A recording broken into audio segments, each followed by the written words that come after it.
afternoon, all. Yeah, it's an honor to be here. Thank you so much, ICAN, for making me to be a speaker this afternoon. I'm so happy because it's all about storytelling today, and I'm about to take you through the journey of storytelling. So maybe we can go to the next slide. Yes. So let me begin by saying that storytelling is one among the most effective way of transmitting information from one generation to another. Is also a very useful tool in reaching to our beneficiaries. The same applies to technology. Everybody is all about technology nowadays, ain't we? We can all agree to that. So what do we do at Tai?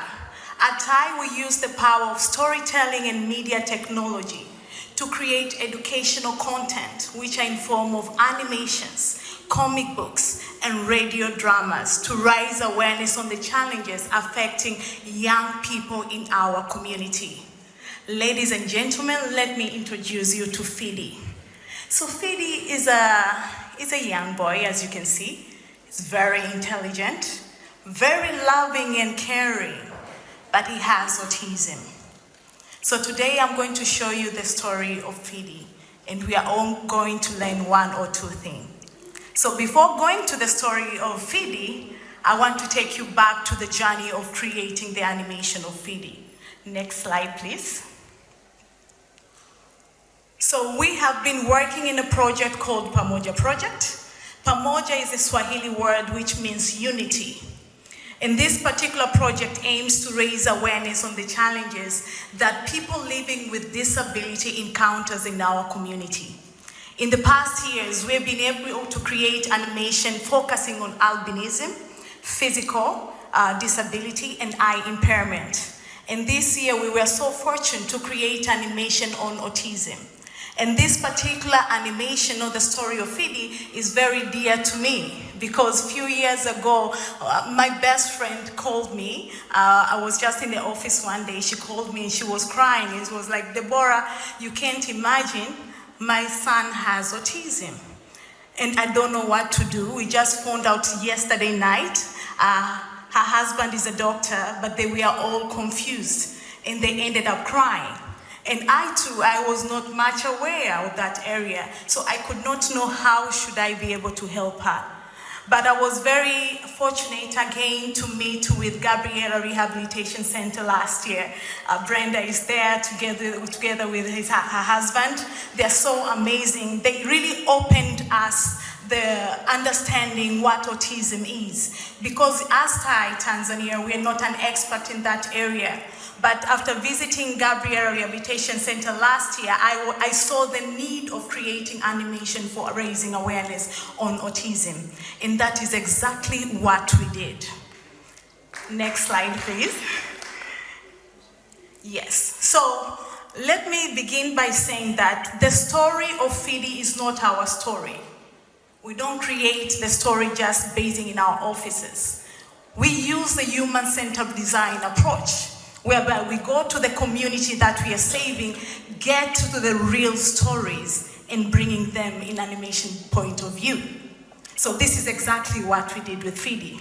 We did what we called story collection, or we say story development, whereby we visited Gabriela Rehabilitation Centers, and we were able to meet with parents to discuss with them understanding more about autism. We were able to meet with therapists, teachers, but also with Brenda herself. It was very an eye-opening, and we were very amazed as a team ourselves. So once we gathered their stories, then we went and developed a script, followed by conducting technical and creative workshop. This particular workshop brought up different experts around autism. We were able again to invite Gabriela Lukiza Foundation as an expert in disability, specifically on autism, to go through the script to see its relevance within the community that we saved. So once the script was ready, then we went to the production, and when the animation was ready, we went to the dissemination of the content itself. Next slide, please. Yes, again. Yes. So how are we going to disseminate this animation? As I told you earlier, we are all about technology. So the modality of disseminating this animation in the community, we reach to schools. We conduct a school outreach, as you can see in the pictures, showcasing the 3D animation to the student and having dialogue conversation within the animation. But currently, as we are speaking, we are disseminating the animation of Fidi in more than 100 buses traveling across Tanzania. So as people are traveling, they are looking at Fidi and they are learning one or two things. Not only that, we are also utilizing our social media platforms. So when you go to our social media and say Tai Tanzania, Tai animation, you'll find Fidi there and you will be able to see the story of Fidi. Now, can we go next?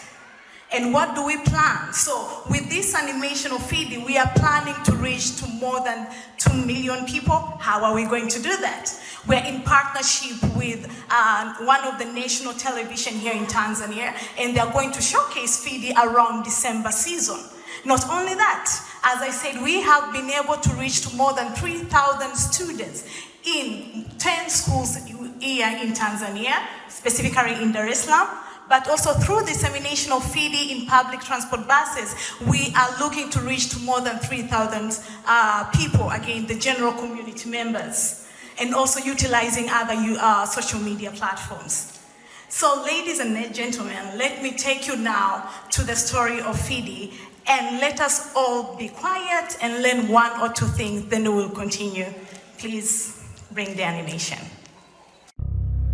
Mimi kama mama najitahidi sana kumwelewa mwanangu mpendwa, anayetembelea vidole, anayejibamiza,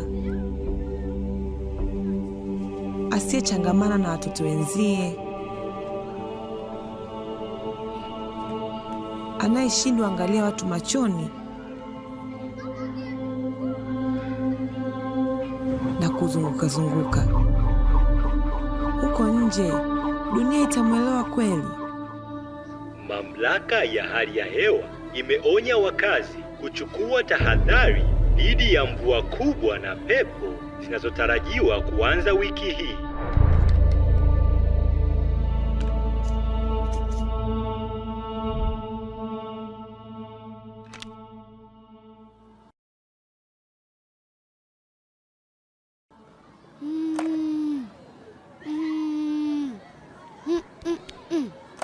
Tukimbadilishia ratiba ya usafiri atasumbua. Amezoea pikipiki yako. Siwezi wapeleka, nina safari zangu zingine. Pandishe daladala kama watoto wengine. Jamani baba Fidi, leo ni siku ya ubunifu, akashindane na wenzie. Ndio ratiba yake ya leo. Sijali kama ipo kwenye ratiba zake. Mpeleke mwanao hospitali. Kila wiki anatapika tu. Sitaki kukuta maiti yake ndani kwangu. Jamani, itafanyaje sasa? Fidi watengeza. Wewe, hebu toka hapo. Unataka uambukizwe ukichaa? Uwe zezeta. Twende huko. Lioni. Mwanangu, tulia.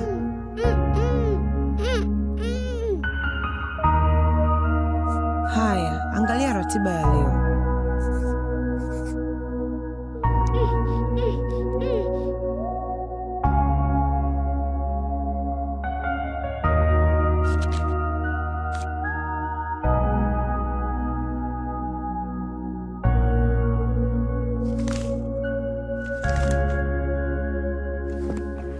Oya shemeji, mtulize mwanao basi.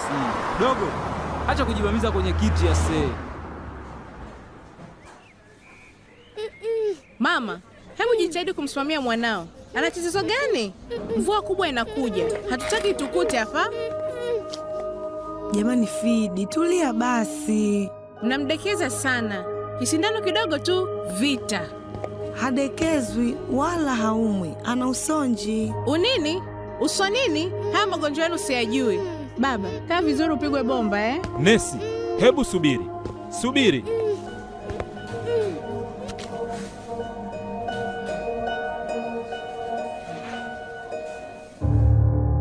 Lakini daktari. Nisikilize Nesi. Sio hilo tu, ni muhimu wagonjwa wote kuhudumiwa kwa staha na umakini, hasa watoto kama Fidi wenye usonji. Ikwela hiyo, ikwela. Mama, unaenda?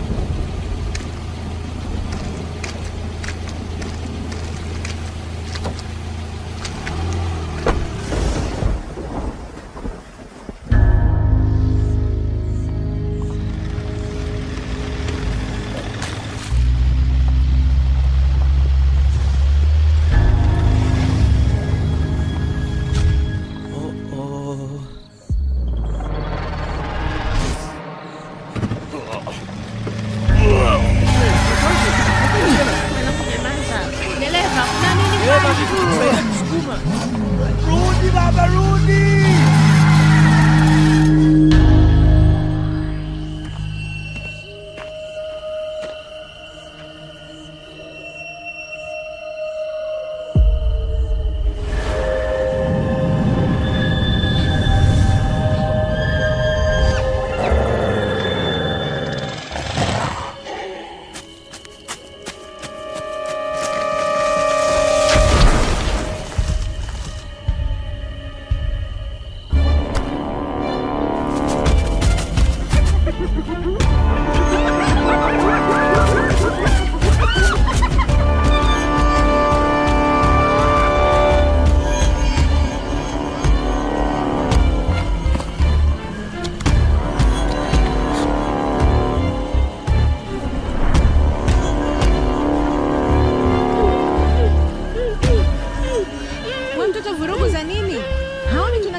Nimechoka.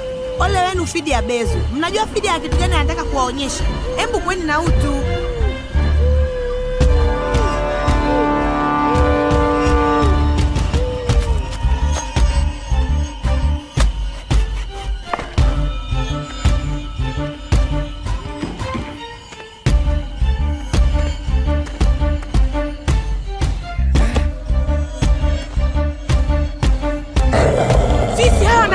Tusikomeni chelezo jamani. Sukuma!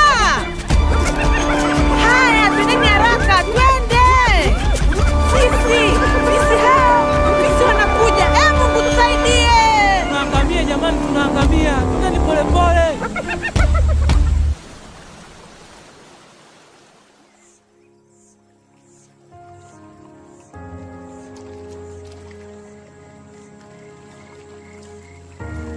Mtoto nilimdharau, kaokoa maisha yangu. Aibu.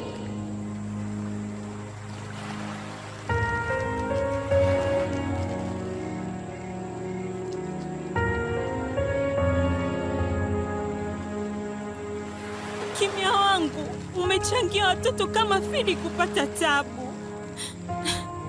Nisamehe mwanamke mwenzio. Ni muda sasa tujifunze. Kila mtoto ana umuhimu wake. Yaani usonji sio ugonjwa. Unyanyapaa utakiwi kabisa. Unavunja familia, mahusiano ya jamii na ukuaji wa watoto wetu.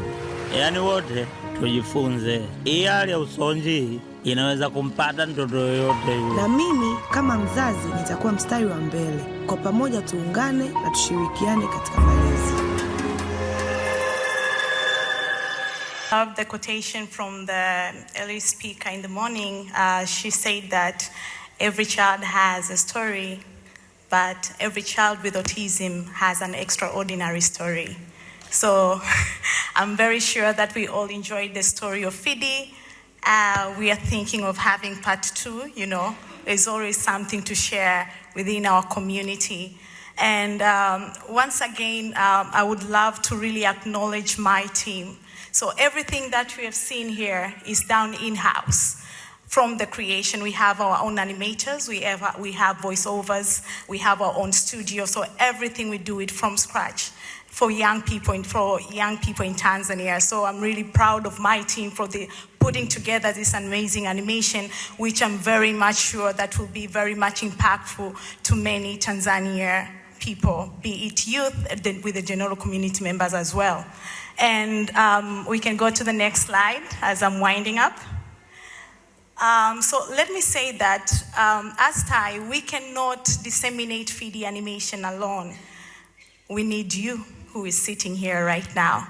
So we normally partner with different organization disseminating partners who really find 3D relates to their community and they think that their beneficiary can benefit from watching our animations.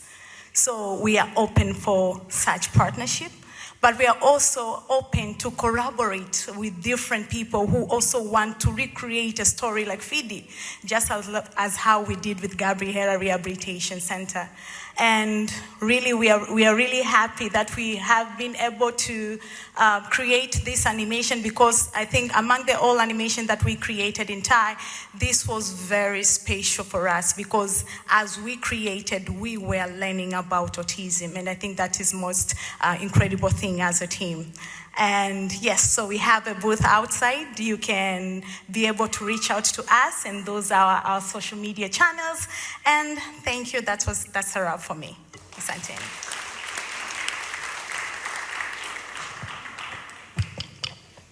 Thank you so much, Debora. You can stay up there, so I can give you that from ICAN. I think she deserves a round of applause, yeah? Thank you. Thank you so much.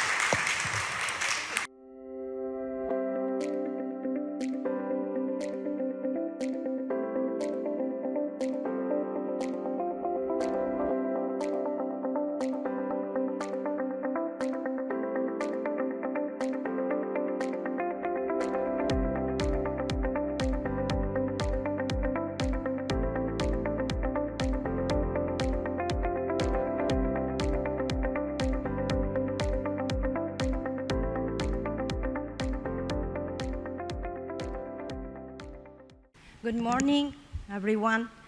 I'm very honored to introduce to you Dr. Templegrandin. Dr. Templegrandin is an American academician, an animal behaviorist, and internationally renowned spokesperson for autism spectrum disorder.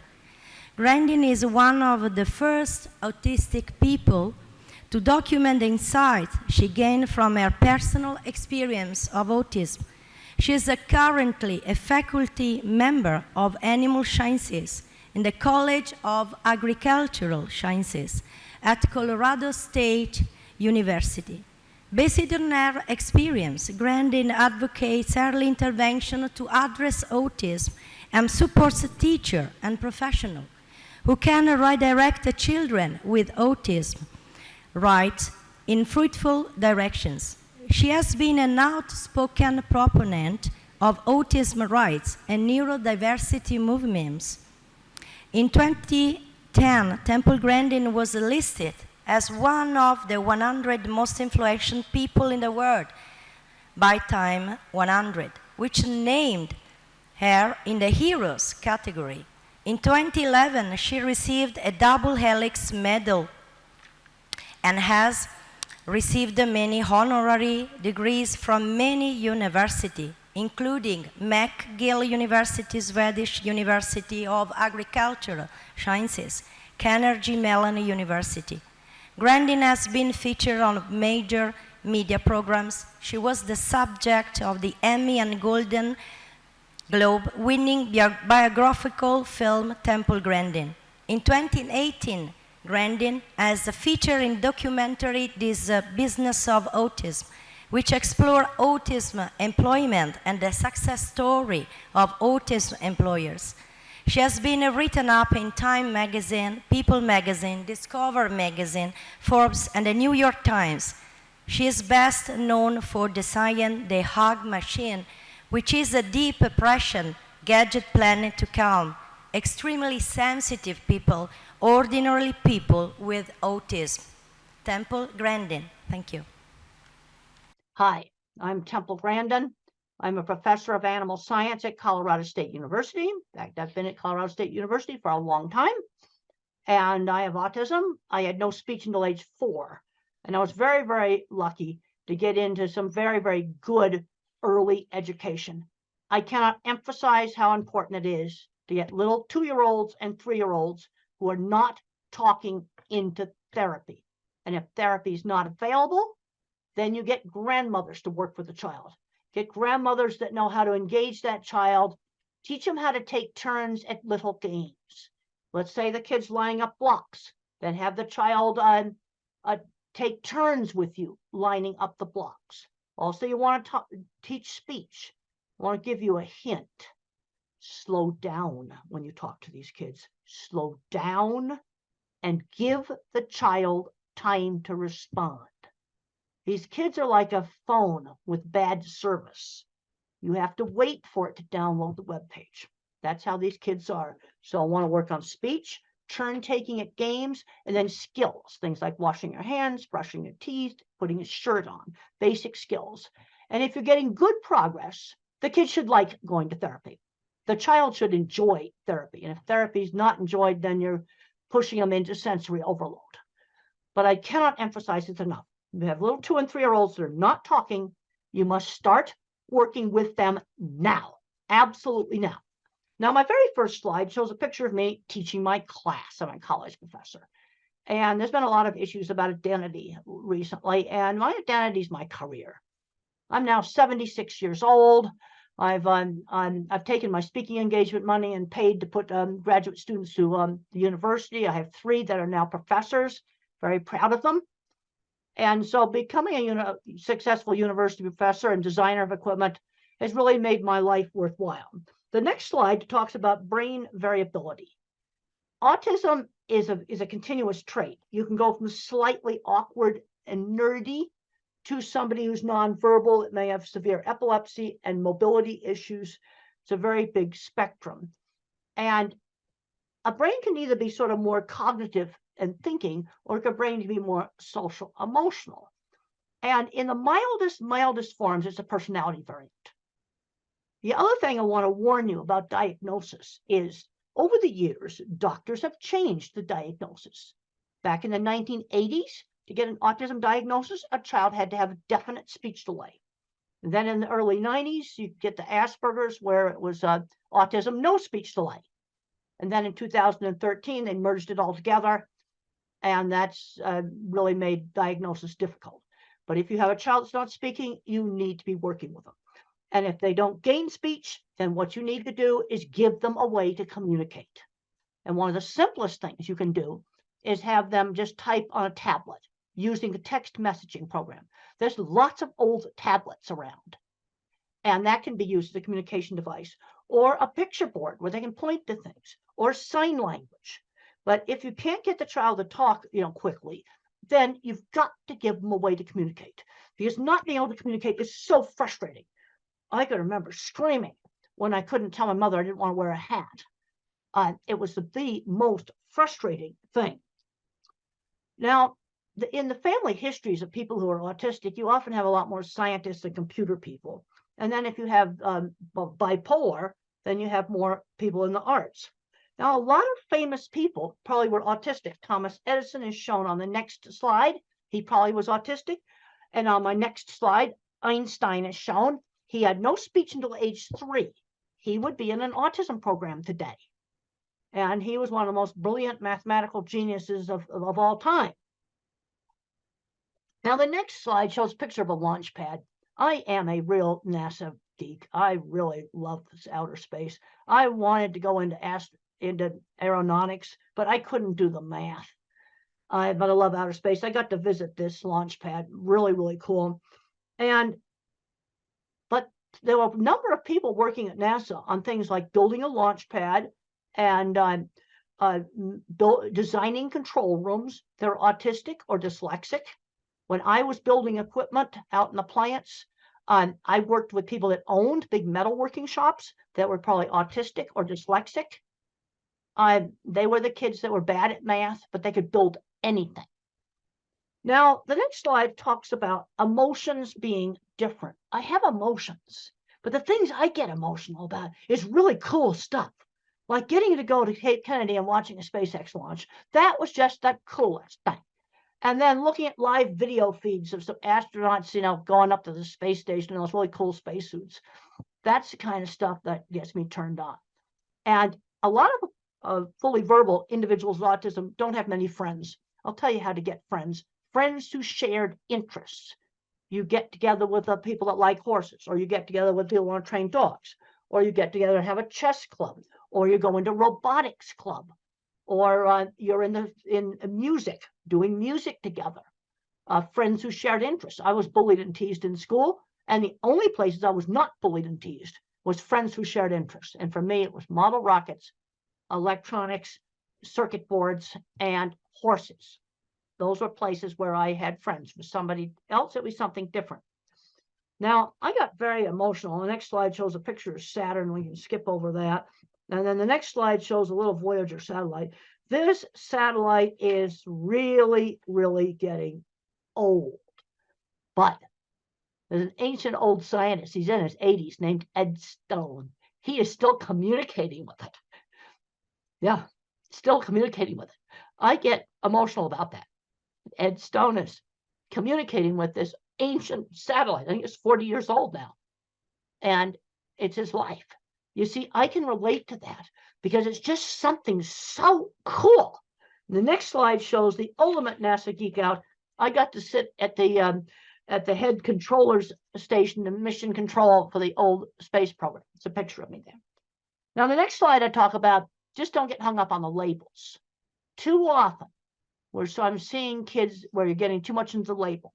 They say, well, the kid's got a label, he's not going to be able to do anything. I've heard this over and over and over again. He's not going to be able to do anything. Even with some of the kids that have physical handicaps. They'll say, well, he can't walk, they'll never go to school, they'll never get a job. But I worked with a lot of autistic people that owned businesses. This is what really frustrates me. So don't get hung up on the labels. Okay, we have a 3-year-old that's not talking. Let's work on getting them talking. And we also have to get them out doing things. Don't just hide the kid at home. Take them out shopping and turn shopping into a learning experience. Well, let's talk about different kinds of rice. I know in India, there's all different kinds of rice, curry sauces and things like that. Let's let him pick out some of the things. Or you can say, well, Dad likes this food. Go get it off the shelf. Turn it into kind of a turn-taking game. Get them interacting, getting them to help with chores in the house.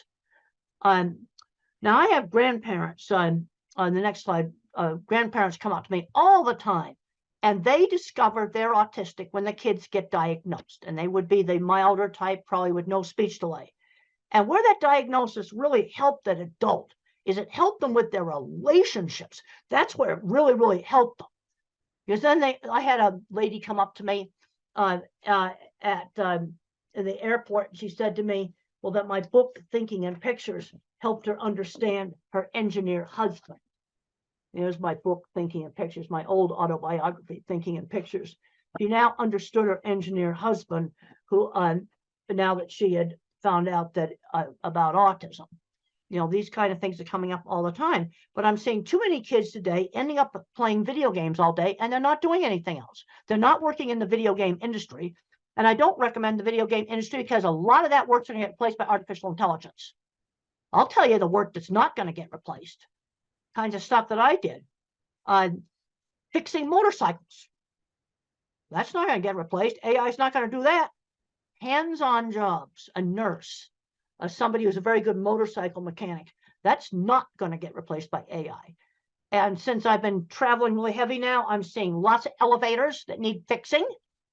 And AI is not going to fix elevators, and elevators are not going to go away.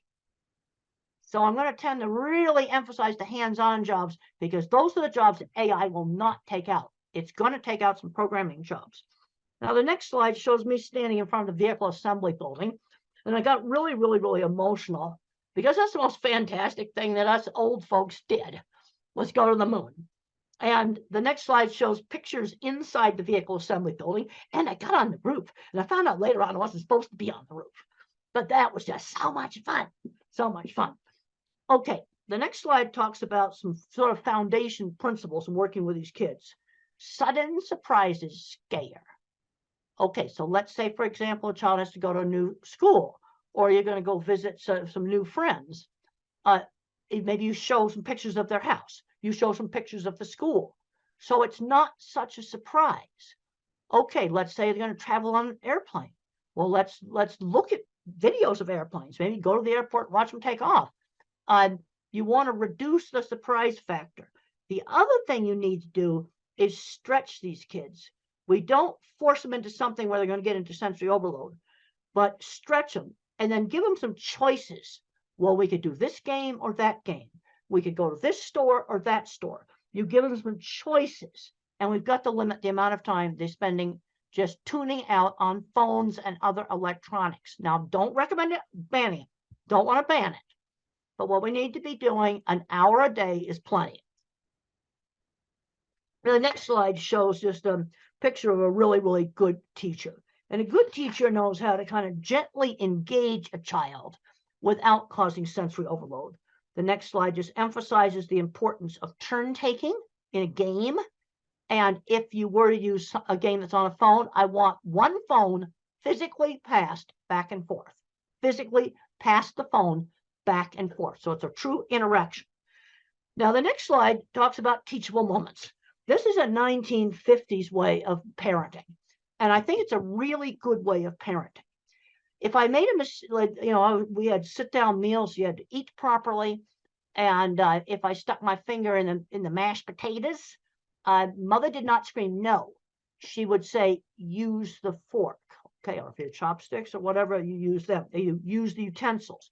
She'd give the instruction instead of saying no.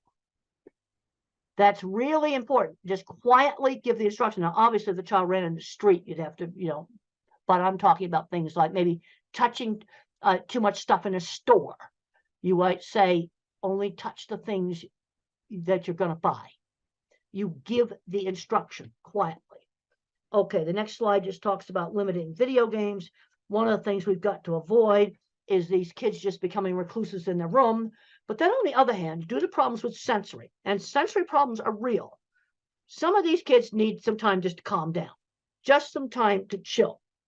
And that is okay. But some of the recent research going on with the social media use, again, I don't want to ban this stuff. Some kids play a video game where they can talk to friends. That I don't want to take away from them. But they can't be doing this for 10 hours a day. That's something that we just cannot be doing. The next slide talks about just providing some choices. So you might say, well, you could do robotics, or you could do soccer, or you could be in a theater group, or you could be in the school band. You could do karate's. Cub Scouts is an American program for kids where they learn camping and other skills. So we're going to get out and we're going to do things, but you give them some choices. Now, the next slide shows a little child blocking his ears. Sensory problems are real. That's part of autism. And one of the ways to help a child that's afraid of something that's really, really noisy is to let them control it. Hair dryers, vacuum cleaners. Let the child turn that thing on and off where they control it. And I've talked to several families where the vacuum cleaner went from those hated fear thing to their favorite toy when the kid could control it. Same thing with car horns. Let the child beep it. Now, if some kids wear ear protectors all the time to block out sound, if you wear those all the time, sound sensitivity will get worse. That is something you do not want to do. But to give you control, you can have those headphones with you all the time. Have them with you. They can be around your neck. They can be on the top of your head. Have them with you. And then you only wear them when you get in a really noisy place like the train station. Okay, so if something really noisy like that, you wear the headphones. But the rest of the time, you have them off. But you have them with you. You see, this control is so important. And then another thing we have to be looking at is problems with flickering on LED lights. Some LED lights flicker. I just found out one of my students who's not autistic, but sensitive, that our beautiful new lecture hall has lights that flicker. In new construction, let's try to not build that. Let me tell you how you can find them. Take this thing out here, right here, put it on slow motion video, and take pictures of the room, and you'll find the bad lights. So what do you do if you have a classroom with awful lights, which unfortunately, I just found out that our beautiful new classroom has awful lights. Well, there's two things you can do. Put the desk over by the window, or go find an LED that does not flicker. Put it in a lamp. that the child could bring to school and put next to the desk, and wear a hat with a brim. That will also help block out the ceiling lights. Just want to try to give you simple stuff that you can go. Now you can skip over the slide here about the headphones. We already talked about that. The next slide talks about sensory perception and autism. And these sensory sensitivities are part of the neurobiology of autism. And they're very variable. Like, I do not have visual sensitivities.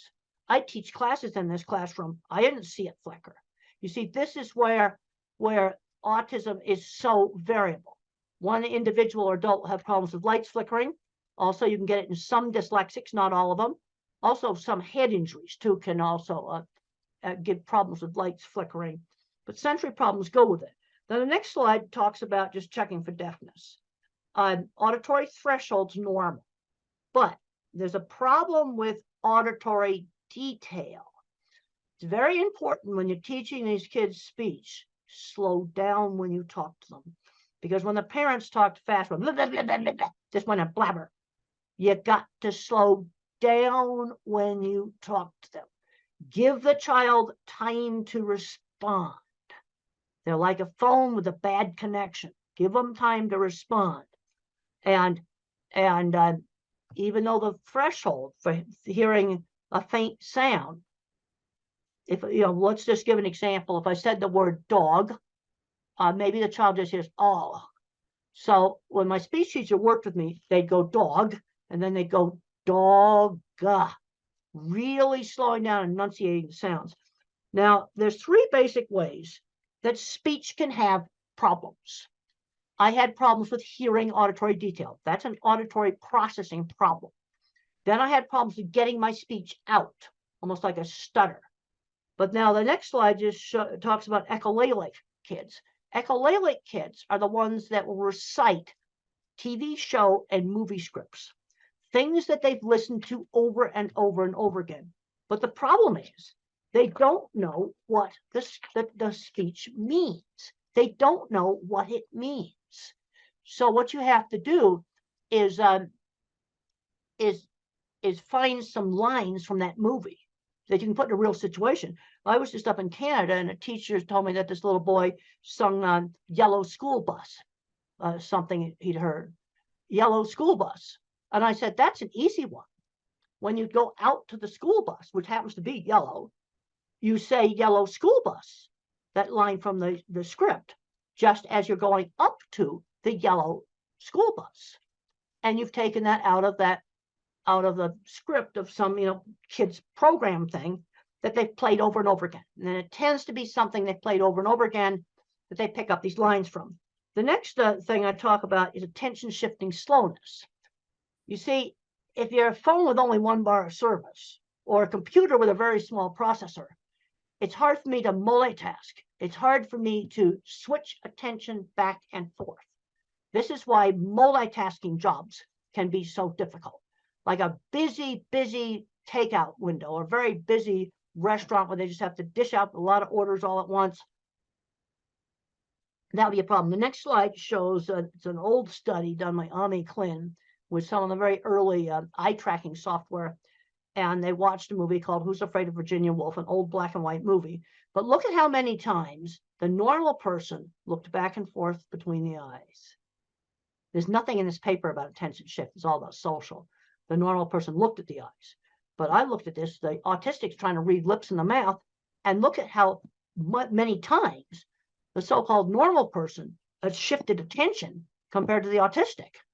This is the best picture I have gotten, this ancient old paper on attention shift. Now the next slide just shows a little thing that I did on a childhood assignment when I was 5 years old, and I was so frustrated. And I was supposed to mark the pictures that began with the letter B. B as in beautiful. I knew my alphabet, and I marked a suitcase as a B for bag. And they didn't give me time to explain that in my family, we called them bags. And it was so frustrating because I understood the B concept. The next slide shows how some people that have visual processing problems can actually have images break up. And this is a slide from some of the people with migraines also have some of the similar things. The next slide just shows some video interference that might be kind of give you an idea of what the individual very severe visual processing problems might have. And if you're working with nonverbals, there's some really good books like Tito Mukhopadhyay, he's from India. How Can I Talk If My Lips Don't Move? It's a great book. And he describes problems with sensory scrambling, visual scrambling, and problems with motion. The next slide shows an escalator. And children with visual processing problems or adults with visual processing problems often hate escalators. Another thing that they'll complain about is the print jiggling on the page when they read. The next slide just shows that. It shows the print jiggling on the page. Now, I want to make it very clear. This does not explain all dyslexia. It only explains some dyslexia. Okay, the next slide shows some simple things that you can use. Try printing the homework on different pale colored papers. Now, this is one of my children's project book, Calling All Minds. And look at how it gets some nice light blue there. Like try printing the homework on a real pale, light colored paper. Try maybe pale green, pale tan, pale lavender, pale purple. I've seen this really work. Experiment with different fonts on the computer, experiment with different backgrounds, and that may work. It only works on a subgroup. And then I already talked about using the light to block out some of the bad lights. The next slide just talks about very severe sensory problems. Extreme efforts required to screen out background noise. For example, if I'm in a noisy restaurant, very hard for me to hear. And I also have problems with fast chit-chat conversations. They just go too fast for me to follow them. The next slide is the title of a paper called Environmental Enrichment is an Effective Treatment for Autism. That's the title of a paper. And what's done in this is you might hold a warm cup and then smell maybe cinnamon. Okay, so you're stimulating two senses at the same time with a lot of emphasis on touch and smell. Or you might listen to music and hold a cold water glass. You know, very simple things. And what you're doing is always changing those things. And it has some efficacy. It's actually a evidence-based method as an adjunct. It doesn't replace speech therapy or something like that. Next slide are some of the really best books written by individuals who do not speak, but they have a good brain inside there. And my favorite is the one from India, Tito Mukhopadhyay, How Can I Talk My Lips Don't Move? Is my absolute favorite. It's available on Amazon as an ebook. These are all available on Amazon in ebook format, which makes them easy for you to get. And if you're working with a child that does not learn to speak, these books, you must read these books. You know, they're wonderful books, and you'll really understand. The next slide just shows some brains. And the thing is when you hear a word, you see a word, think about it, different parts of the brain turn on. Now, where we've got a problem in the brain is lots of times with the interdepartmental communication between these different parts. The next slide just shows, next two slides just show some really cool brain scans that were done on me of the interconnecting circuits. And then we can go down to one that says axon projection field much less organized. One of those is mine, and the other one is a so-called normal one. And this explains why I had problems with expressive speech. I had less fibers for speak what I see. The next slide just circles the less fibers. And then on auditory, I got just a little tiny one. I'm not auditory. The thing I can't emphasize enough, it's showing in the next slide, there's a three-dimensional drawing drawn by an autistic child, develop the kid's strengths. And this is something I really emphasize in one of my newer books, Visual Thinking, The Hidden Gifts of People Who Think in Pictures, Patterns, and Abstractions. Work on the strengths. So how do you figure out what a kid's strengths are? Well, visual thinkers like me like to build things, and we like to do drawing.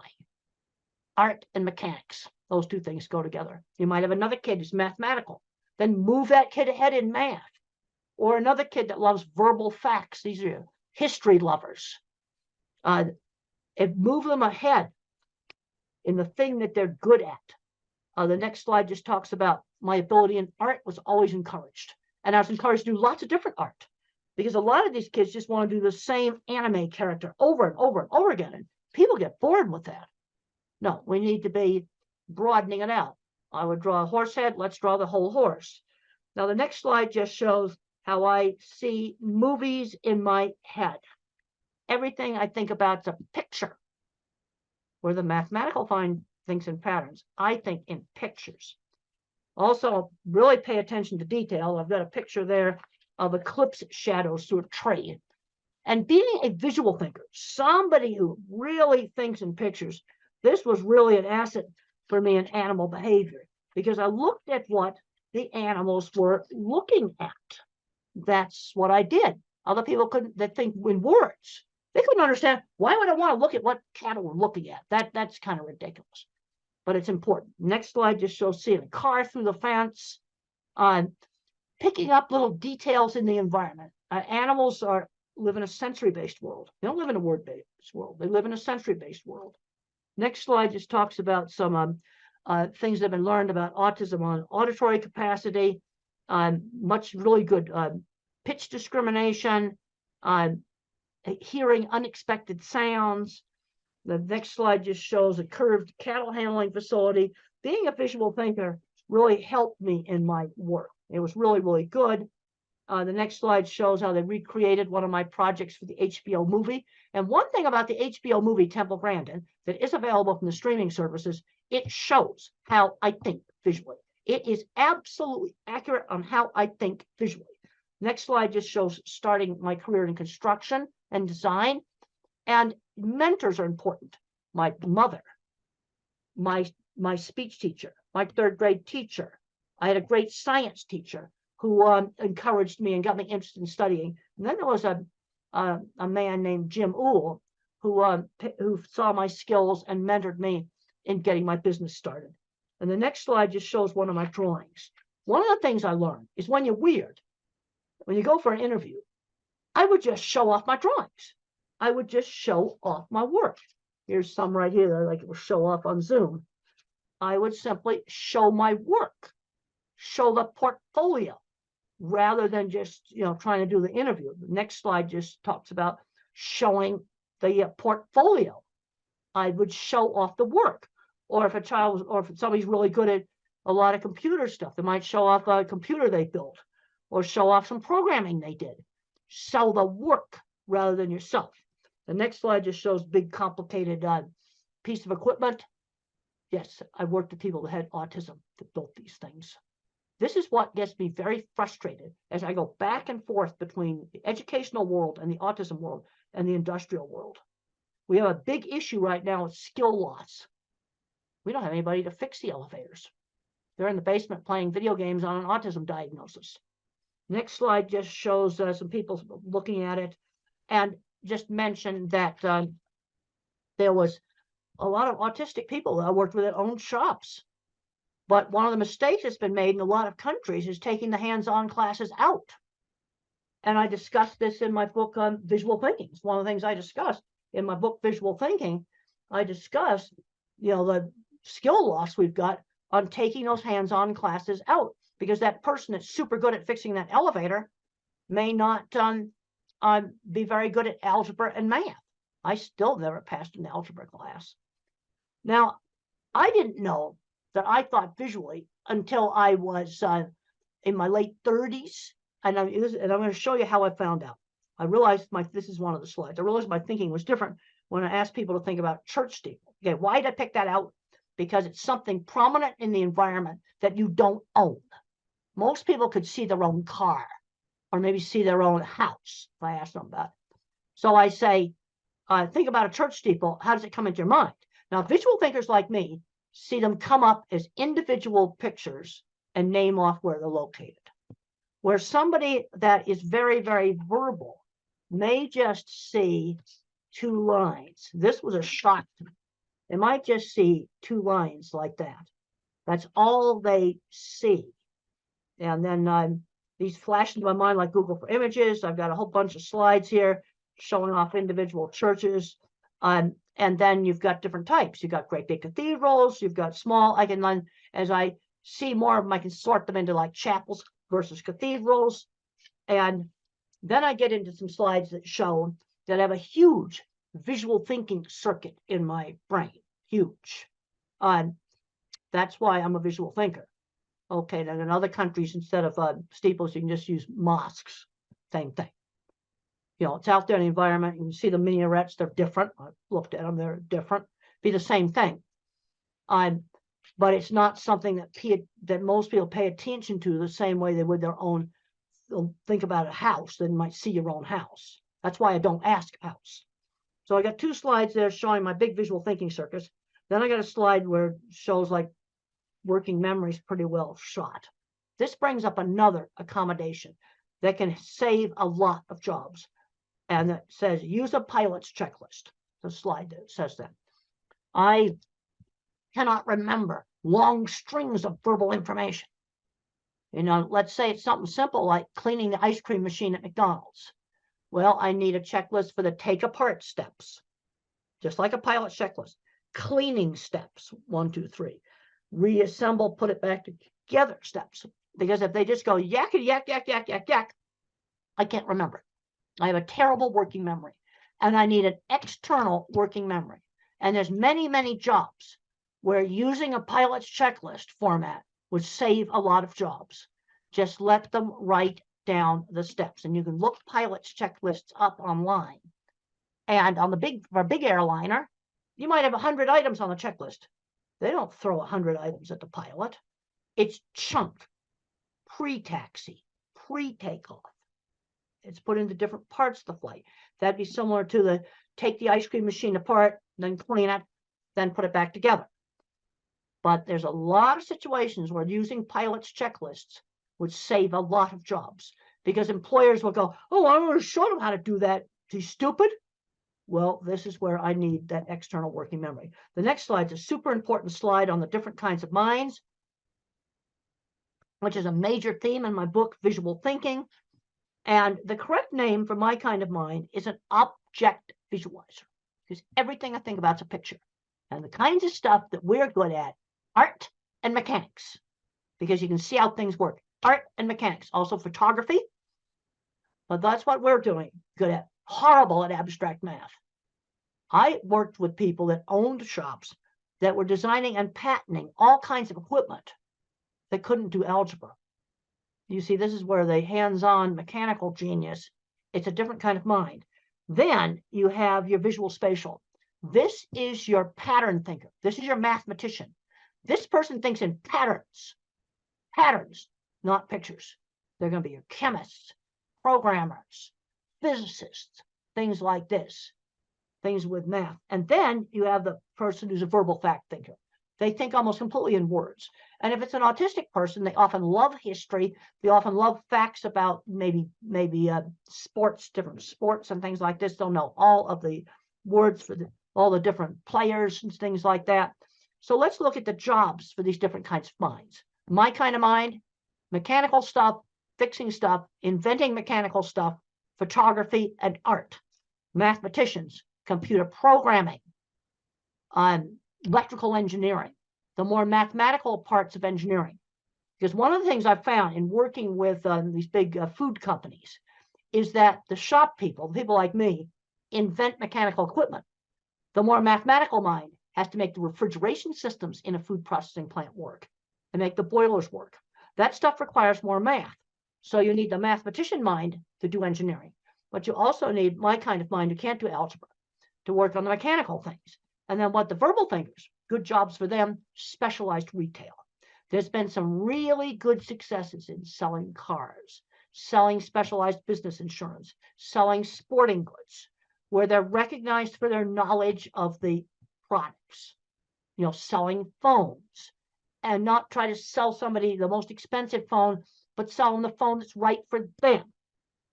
Because where we're really falling down is on the job front, getting them into jobs. Let's start off with chores for little kids, 11-year-olds, maybe helping out at a fruit stand or, you know, some little market stall, doing a job at a community center, walking dogs for people. I want them doing something on a schedule outside the home. Really important, because the moms often tend to overprotect. instant they're legal age, they need to get a real job. And you need to just figure it out in the neighborhood. This is one thing I've noticed when I've gone to a lot of countries, there's a lot of little tiny small shops. And I drive by those shops and I'm going, oh, that little clothing store would be perfect for this autistic girl to start doing some work in. And you just set it up in the neighborhood. Mother did that with me. When I was 13, she got me a little sewing job with a local seamstress who worked out of her home. It was just something done in the neighborhood. But they've got to start learning how to do things outside the home. And this is really, really important. So we start making that transition to work before they graduate from high school. I cannot emphasize this enough because work skills are not the same skills as academic skills. Now, I was a goof around student until my science teacher motivated me to study, because being a scientist, you had to study. And I made up for like 3 years of high school where I goofed off really quickly. But I'm seeing too many kids where they're not learning how to drive. They're just not learning any skills. Okay, when I was 8 years old, the next slide talks about use a variety of teaching methods. When I was 8 years old, I couldn't read. Mother taught me with phonics. I already knew my alphabet. And she would read out loud, find a book that I was interested in. We had a book in the US called The Wizard of Oz, a really fun book. And she'd stop at an interesting place and then have me read more and more. And I very quickly learned to read with phonics. It wasn't that hard. There's all kinds of complicated stuff online. Oh, we didn't use any of that stuff. I already knew my alphabet. And I already knew the little alphabet song, A, B, C, D, E, F, G, yeah, the little song. And that has half the sounds. And I was able to learn how to read. And I very quickly went from, I was 8 years old, no reading. I immediately went up to the 12-year-old level of reading very quickly. This next slide just shows like there's kind of two ways that mathematicians kind of do things. You have the one that's all totally algebra, then the ones that are more geometric. The next slide just says if you use a Google image search and you put mathematical terms in, you can find so many great stuff.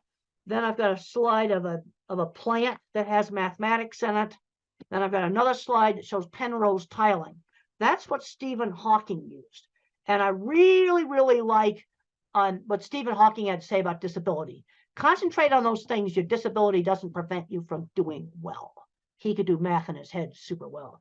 Next slide just talks about getting interesting magazines and things in the school library, fractals. I've got a whole bunch of slides here that just show cool, interesting stuff. Then there's a picture of me with a horse looking at me sawing a board. And friends who shared interests. A lot of kids aren't doing enough hands-on things. AI is not going to take away hands-on jobs.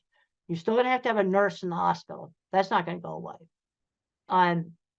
There's a lot of jobs like that, and jobs fixing things, mechanical devices. Yeah, there's a lot of things that 3D printers can do, but guess what? Somebody has to fix the 3D printer because it's a mechanical device controlled by a computer. And the next slide just shows some kids today, they don't know how to use a ruler. They don't know how to put a hose on a faucet. The next slide just shows a beautiful rainbow.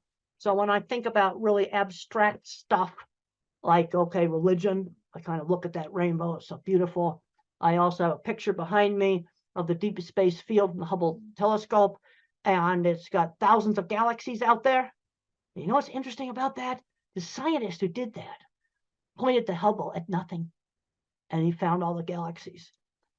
Let's talk about the next slide about bottom-up thinking. Okay, verbal thinkers will get a top-down concept.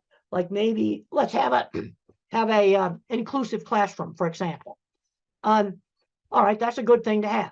I want to see autistic kids mainstream into a regular classroom. But how do we do it?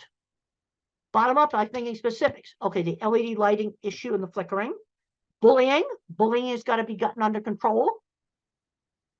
Those are two things we have to do. Using the pilot's checklists would be another thing. You see, those are specific things that you could do to make a classroom more inclusive. The next picture just shows autistic kids sorting different things in his mind. And my mind's like a spreadsheet. So when I was a little kid, I said, cats are smaller than dogs. But then when our neighbors got a little tiny dachshund, she was the same size as a cat. So I had to find other features that she shared with dogs, like barking, the dog's smell, and the shape of the nose. Now, the bullies used to call me tape recorder, and I got a picture of a 1960s antique tape recorder there. And I didn't know why they were calling me that, because I'd always used the same phrases. But then as I got out and I did more and more things, then I got less and less and less like a tape recorder. Okay, teaching number concepts and generalization. Okay, count a variety of different things. Teach fractions, maybe cut up on, cookie into 4 pieces. Teach fractions. To teach concepts like up and down. If you go down the stairs, the plane went down and landed. I put this cup down. And you want to show several different examples, because if down was only related to the stairs, I think it only applied to stairs. So I've got to give different things where I use the concept of down. And then the brain pictures there just show that looking at things is more interesting than people. Yep. I get really turned on about things like the scientist who had the guts to point the Hubble at nothing, and he found everything.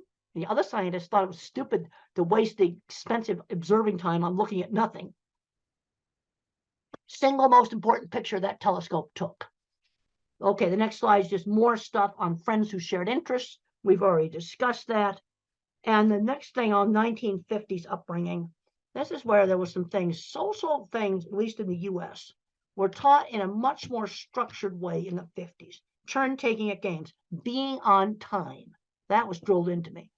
And I think we had a big, huge school clock that was this big. And every time the second hand went around, the minute hand did 1 click. I could see it. I think, and you can get these electronic ones, battery operated versions of these clocks. They still exist. Help with time. And then sometimes you got to do an activity you don't really like because somebody else in the family wants to do it. That gets back to turn taking. The other thing that really helped me, and it helped a lot of kids in the 50s, is party hosts and hostesses. In the 50s, when we were 7 and 8 years old, we had to dress up in our good clothes, and we had to pass the snacks around, greet the guests, be little hosts at the parties. And my brother's not autistic. He hated those parties, but he admitted they helped him become a bank vice president.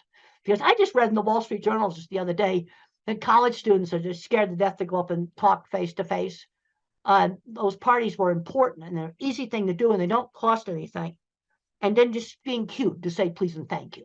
Basic polite, what I'm going to call just being polite. You cannot be a rude, filthy, dirty slob. Okay, there's a lot of concern now about masking, and yeah, there's some hypersocial stuff I can't do.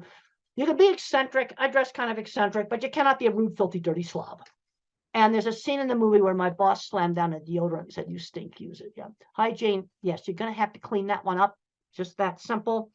The other thing that's really important, shown on the next slide, is how parents and the teachers need to work together as a team, where the rules are the same at home and school. And my mother and the local teacher kept really in close contact with each other. The next slide talks about teaching social skills. It's like teaching somebody how to behave in a foreign country. Like, for example, in the Middle East, if I were to lift up my foot right now, my hand up, not my foot, I won't actually do something that's rude in the Middle East. Put my foot up and show it to the screen, that would be the rudest thing I could do. Now, normally I wouldn't do that anyway, but there'd be other situations where I might just accidentally do that. I have no way of knowing that's rude unless somebody tells me. Well, that's sort of how teaching everything is. Teaching shaking hands, ordering. I'm seeing kids that have never ordered food in restaurants. That's ridiculous. Shopping. 16-year-olds doing well in school and they've never gone shopping by themselves. This is ridiculous.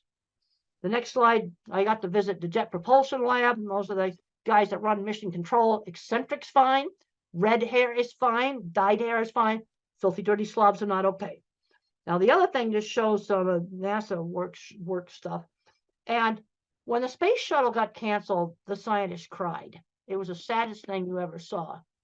Anger doesn't cut it at work. People who throw tools get fired at NASA. Now, I'm trying to get through all of this to stay within the hour. I think I'll be able to do it. Now, rules. Which rules do I really have to obey? Now, I have to obey, do really bad things.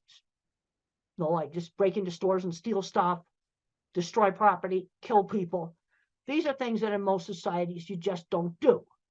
Then you have the courtesy rules. They're different in different cultures. Saying please and thank you, for example. Then you have illegal but not bad. Those are some rules you can break. A little bit of speeding is okay. Too much speeding, absolutely not. And then you have rules.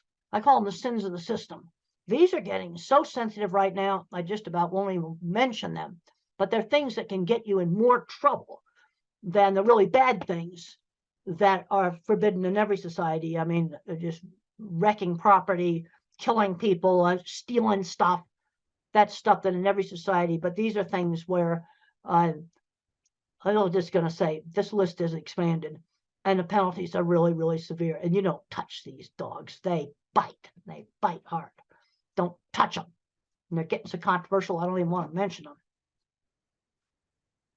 Okay, teaching values. Teach the golden rule, one specific example at a time. Treat others the way you want to be treated. So I'm thinking about the 2 wallets I got helped get returned at the airport. That's not Mother Teresa, but it's something good. Those people are very happy to get their wallets back. That's treating others the way you want to be treated. Also, the TV shows I watched in the 50s had much better values. Oh, see the rubbish that's on TV now today. We'll just leave it at that. Now, another big problem that I had, and I got to have time to talk about that, is problems with anxiety. And a lot of these anxiety is biological. The next picture shows my squeezing machine. And the squeezing machine, deep pressure, helped calm me down. And for some individuals on the spectrum, deep pressure is really calming. I found out that my fear center was bigger than normal. The next slide. And I used to be terrified of public speaking and terrified of airplanes. And one of the ways I got over being terrified of airplanes was getting to ride in the cockpit and making aviation interesting. Take the thing they're scared of and make it interesting. Things get interesting. They tend to be less scary. But I have been taking antidepressant medication for the last 40 years. I'm on an old drug. Okay, it's fully explained in my old book. And you know what? The meds haven't changed. The generic meds are the same stuff we had 25 years ago. And so thinking in pictures is still accurate. We just did some revisions just a couple of years ago on it. And if you're thinking about, especially for a teenager or adult taking medication, I'd recommend reading a chapter that I call A Believer in Biochemistry. But a big mistake made with antidepressants is too high a dose, way too high a dose. Starter dose or less. Because if you go too high a dose, you get agitation and insomnia. No, the medication saved me. Colitis and other very bad stress-related health problems cleared up. They really helped me. That there's way too many drugs given out to little kids. Way too many powerful drugs given out to little kids. You know, I've taken an old-fashioned antidepressant, Prozac or fluoxetine or sertraline, that's Zoloft, or Celexa. Some of these other drugs also work well. The next slides just show a rear view of my squeeze machine and how you can do cushions for doing deep pressure on children. There's another slide there showing swinging a child. And sometimes when you swing a child or when a child rides a horse, they say their first words because of the rhythm. Another slide just shows a weighted vest. You know, these are things you can try. They don't work for everybody. See, this is the problem. Work for some and not for others. But if you work on kind of desensitizing to touch, that can be really, really helpful. You see, I could control the squeeze machine. Let's get back to this whole thing of control. Exercise. A lot of kids aren't getting enough exercise. I got a slide in there saying I do 100 sit-ups every night. I hate every one of them. Burst of hard exercise really can be helpful. Really helpful. Then my elementary school life skills training, we talked about the party hostess. Another thing I sold candy for charity, and I was shopping by myself, a little toys. I got a little allowance, and I'd buy comic books with that. But if I wanted this little toy airplane, I had to save for 2 weeks. I was learning how to save money when I was 7 and 8 years old. The next slide just shows my work experience. I had a lot of work experience before I graduated from college. This is really important. I cleaned a lot of horse stalls. I had a little sign painting business, and I had to learn how to make a sign that somebody else is going to want. And my first sign was for a hair salon. So I put shampoo lady on it from a brand of shampoo. The next slide shows an ugly shed that I made look nice. You see, I had to do work that other people would want. And the next slide shows me painting a goofy sign for the Arizona State Fair. You know how I got that job? I showed off photographs of my signs. And the next slide shows my sign painting truck.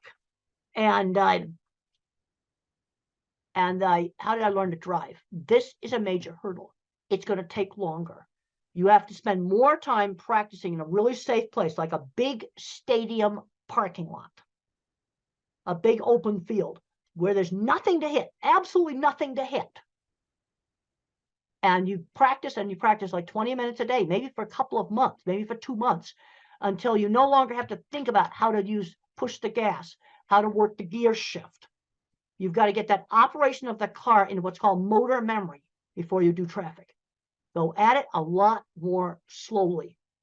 And then I just have a slide there, tasks outside the home, a whole bunch of tasks there.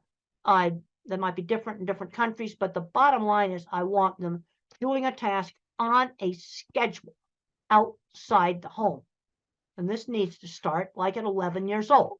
In the US, that replaces paper routes, which we don't have anymore. Next slide just shows, Lego Mindstorms might be one activity. Then I've got a slide in there that people were impressed with my drawings. That's really important. Then I've got a bunch of slides here that show selling myself rather than showing off my work. I got a whole bunch of slides on showing off work. Talk about showing kids interesting things. The other thing on getting jobs is we need to be getting in the back door. And there's a picture in there that shows the Swift plant where I first started, and I met the wife of the plant manager. Yeah, you see, use connections. And then there's my, I was wearing this shirt that's in the Cowgirl Hall of Fame when I met them. Using, connections to get into jobs, finding mentors. I know I'm running out of time here. Gotta just rush through this. Finding mentors. My mother, my elementary school teacher. These are so important. And then I have a bunch of slides here that show jobs for the different kinds of thinkers. I don't think I need to read all of that to you. You can look at those. And then to finish up, I've got some stuff on medication in here. Let's try exercise before you try a drug. It's like, one of the big things that's a problem is way too many drugs are handed out like candy. That is wrong. And the medication I am on, the antidepressant, is, relatively mild medication. The other thing is try one thing at a time. So let's say you try a supplement, like a gluten and casein-free diet, for example, that helps some kids. Try one thing at a time. If you do a new school and a drug at the same time, you don't know what worked. This is just a basic thing. And no medication is going to give you 100% control of anything. Okay, now in troubleshooting behavior problems, you got to figure out, is the problem biology? Because you might have a nonverbal person that doesn't speak, and they got a stomach ache, and they can't tell you about it. That's going to make a lot of behavior problems. That's biology. Or maybe there's certain loud sound that's bothering, or that's biological. Now, behavioral, sometimes you do things to get attention. The whole frustration with not being able to communicate is huge, but I have kind of a little troubleshooting list there of things to try to, especially with nonverbal clients. Then I have a list of painful things that can be wrong with a person who is nonverbal. There's been horrible cases where people have died from a burst appendix. They were nonverbal and they couldn't tell the doctors that they were hurting. And there's a whole list of things that can be painful things. There's some books there that might be helpful. Okay, some of the supplements. Probiotics. I take probiotics. They've helped me prevent urinary tract infections. They've worked. But I'm taking one probiotic. I'm taking one regular medication, discipramine, an old-fashioned tricyclic antidepressant, and I take one probiotic. I'm not taking pharmacies full of stuff. Let's try to figure out the stuff that works. I then have a list of the antidepressants, and in low doses, the things that they're good at is anxiety. I don't know about depression, but they work for anxiety. Low doses. And then you've got the atypicals, that's the heavy, much heavier drugs, and much more side effects. Things like obesity, for example, can be a side effect, and some shaking disorder. And you want to try to use the lowest dose that will work. Sometimes very, very tiny doses of risperidol help with sensory, but I mean tiny doses. Another low dose principle, use the lowest dose that works. And then for some of the problems with anxiety, sometimes blood pressure pills work. And I've got a slide there that has blood pressure meds on it. And then epilepsy drugs. You can sometimes get outbursts that are actually psychomotor epilepsies. And they're completely random. They can be calm listening to music and have an attack, and we treat it with epilepsy drugs. So that's kind of getting near the end of this. Look up interactions. I'm finding that, let's say you're taking 4 different medications, make sure they don't interact with each other. And you can look that stuff online. It's readily available. But there's a tendency sometimes to just, okay, we got one little problem, we just throw another drug at it. That's wrong.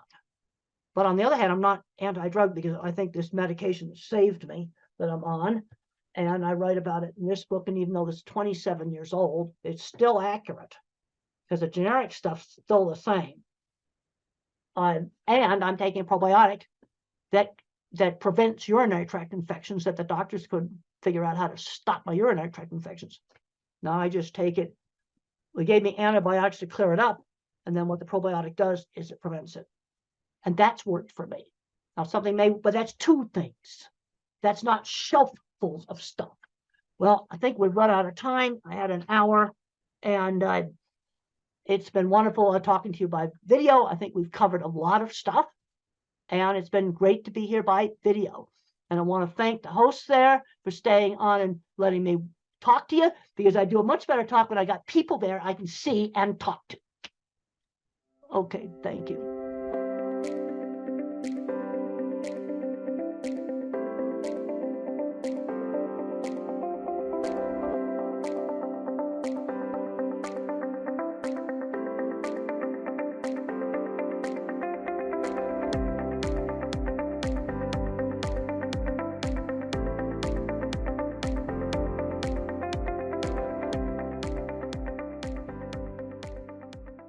You're going to hear from 3 mothers who are having autistic children and very good professional doctors, 2 of them. So maybe I can start as a parent, and I know most of us parents here would be wondering, especially parents from Africa. So we're wondering, what are the more advanced interventional therapies, across the world? Because in Africa and in Tanzania, to be more particular, we're already used to the normal basic therapies. So we would like to know from you, doctors, what are the more advanced, intervention therapies out there? Yeah.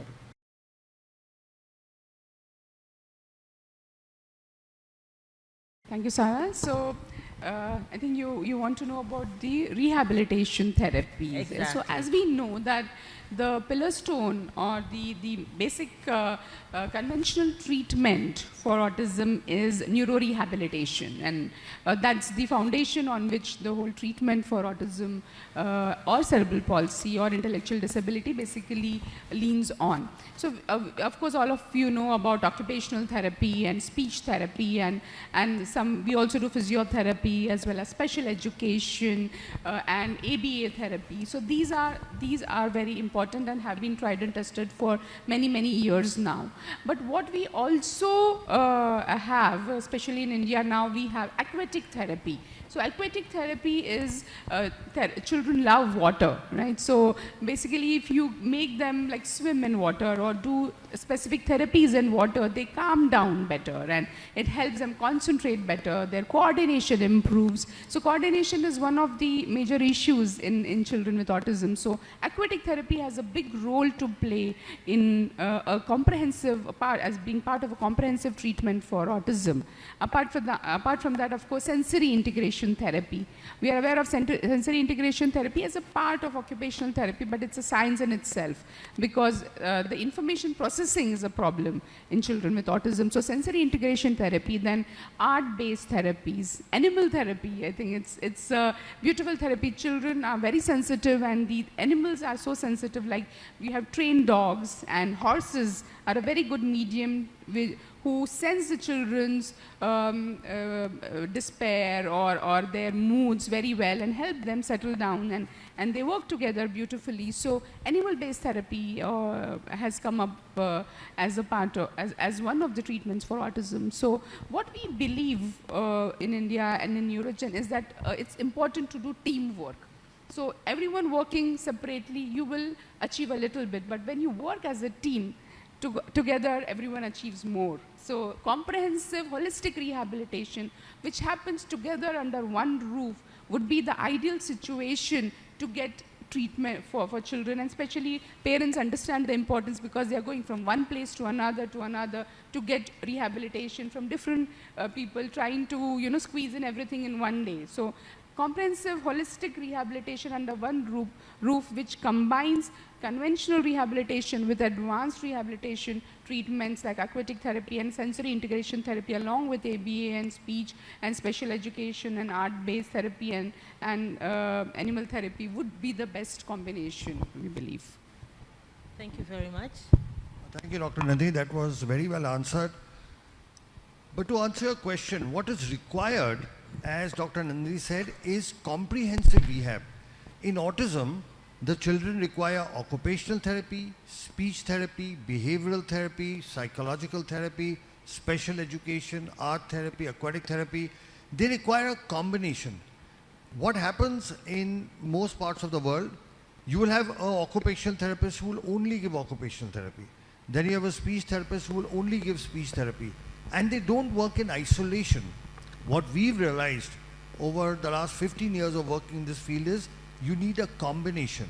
So there is a need for centers where all of this can be provided together. Honorable Mr. Mulil was asking what we can do from a district level. What is required is facilities where all these therapies are available in one place. Also, when we are looking at this, we should not look at urban areas only. We have to think of the rural areas as well. And in India, what we have found is one of the best ways to work on this is to train the local village workers, local workers. They may not be professional rehabilitation therapists, but they will provide the basic care that is needed. So a structured rehabilitation program which has all the specialities is the need of the hour. And the important thing in this is this does not require infrastructure or money. Okay, this requires trained therapists. And we from our side, we offer, and I'm making this open offer, any therapist from Tanzania, Kenya or Uganda wanting to train in these rehabilitation therapies, we offer free education and training to all of you. So if all of you, and we have regularly been doing it over the last 15 years, people from all across the world have come, and we offer this completely free of cost. You're welcome to come to us. We will train you, because rehabilitation is human-based. It's about people. It's about training. And we are able to offer that. So any of you therapists here, should you ever wish to come, please contact us and we will arrange your entire training program. To Honorable Minister Mulel, if you, as a government, if you send people, in any case, Tanzania and India have a wonderful relationship. Historically also, many people from Africa have actually trained in India, you know, from the administration, civil services, military. We have a very good education, and we want to continue with that. And we will offer training, comprehensive, very good training at no cost at all. So this way we can improve the basic infrastructure of this thing, and we are also willing to conduct training programs here. We've already conducted several training programs. We've conducted in Kenya very huge 1-week programs where our people, so in case it's not possible for people to come, we come and train again at no cost at all. From the actual practical training, we give literature, books, lectures, and make it a very comprehensive program. So that, I think, will be part of our Tanzanian-Indian partnership as we go ahead. Thanks very much, Dr. Sharma. I think, one, I like the assurance that you can train, your institute can train our therapists. I think that's very positive for us as parents and as professionals. Thanks for that. And I'll ask Madam Kate to go. Yeah, me as a parent, I already know like what are the autism physical symptoms. Like my son would run around the whole time, like flapping hands or having repetitive behaviors, playing with keys and all that. Do we really know what is happening in that child's brain? Is there any way you can tell us how can we know what is happening in this child's brain?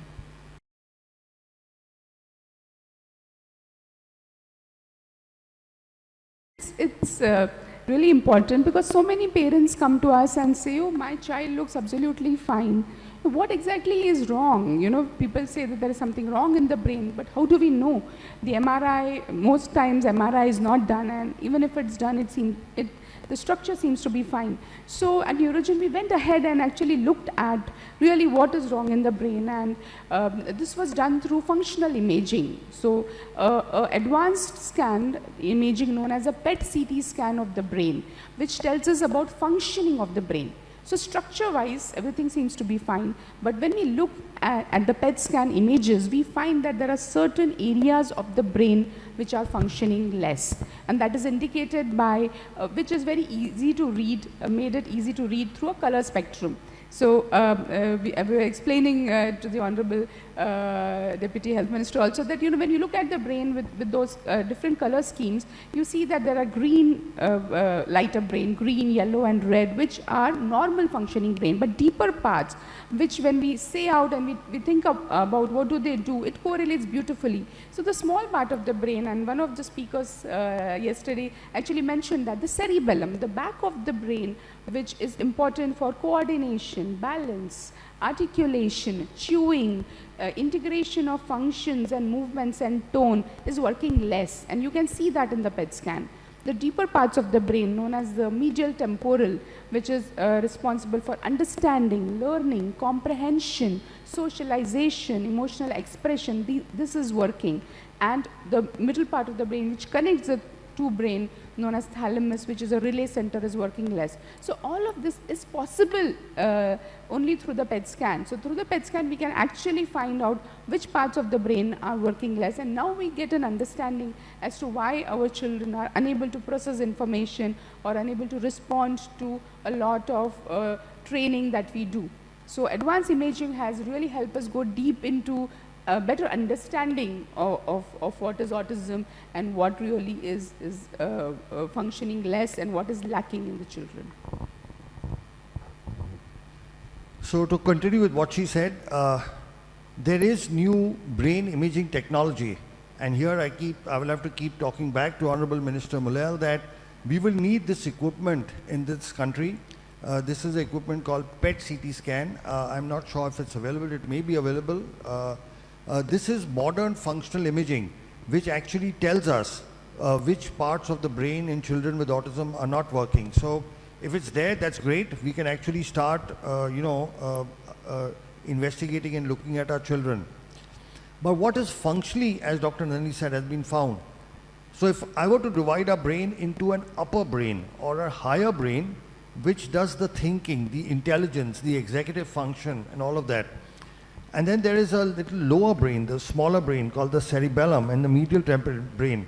This is responsible for the primitive instincts. This is responsible for, the basic reflexes that we have. Now, what we have found in our research, and we were the first to do this in the world, and we've published our work in a very prestigious journal called the World Journal of Nuclear Medicine. We have for the first time shown the world that there are parts of the brain that are what is called hypermetabolic or not working properly. And this corresponds to the symptoms. So now for the first time we know why our children cannot talk, why they cannot read and write, why do they have all the behavioral issues, why can't they make eye contact, why can't they, take care of their daily activities like, brushing, bathing, food, etc. Why can't they process information and comprehend? Because there is a part of the brain that's not functional. For example, let's say if any of you developed a fracture of your leg, would you be able to run? Would you be able to walk? You would not be able to stand. It's not your fault. It's just that if your leg is fractured, you can't walk, run and move around. But if your fracture was fixed, now you'd be able to walk. Now, this also answers a question that many parents have. Many of you will say, we have done all the rehabilitation possible and still our child is not improving. Okay, are there parents who will say that? There are parents who will say that, right? That we have done all the rehabilitation possible, our child is not improving because presently we are doing rehabilitation on brain that is not functional so much. But now there are medical technologies that can actually help improve this function. So understanding is the first step towards getting a solution. And today with the brain, the understanding comes from modern imaging techniques which include PET CT scan, MRI, EEG. MRI and EEG is available easily. But a combination of this gives us an insight. And once you have an insight into the problem, now you can find solutions. Thank you so much. I think that's wonderful. I have a question as you speak.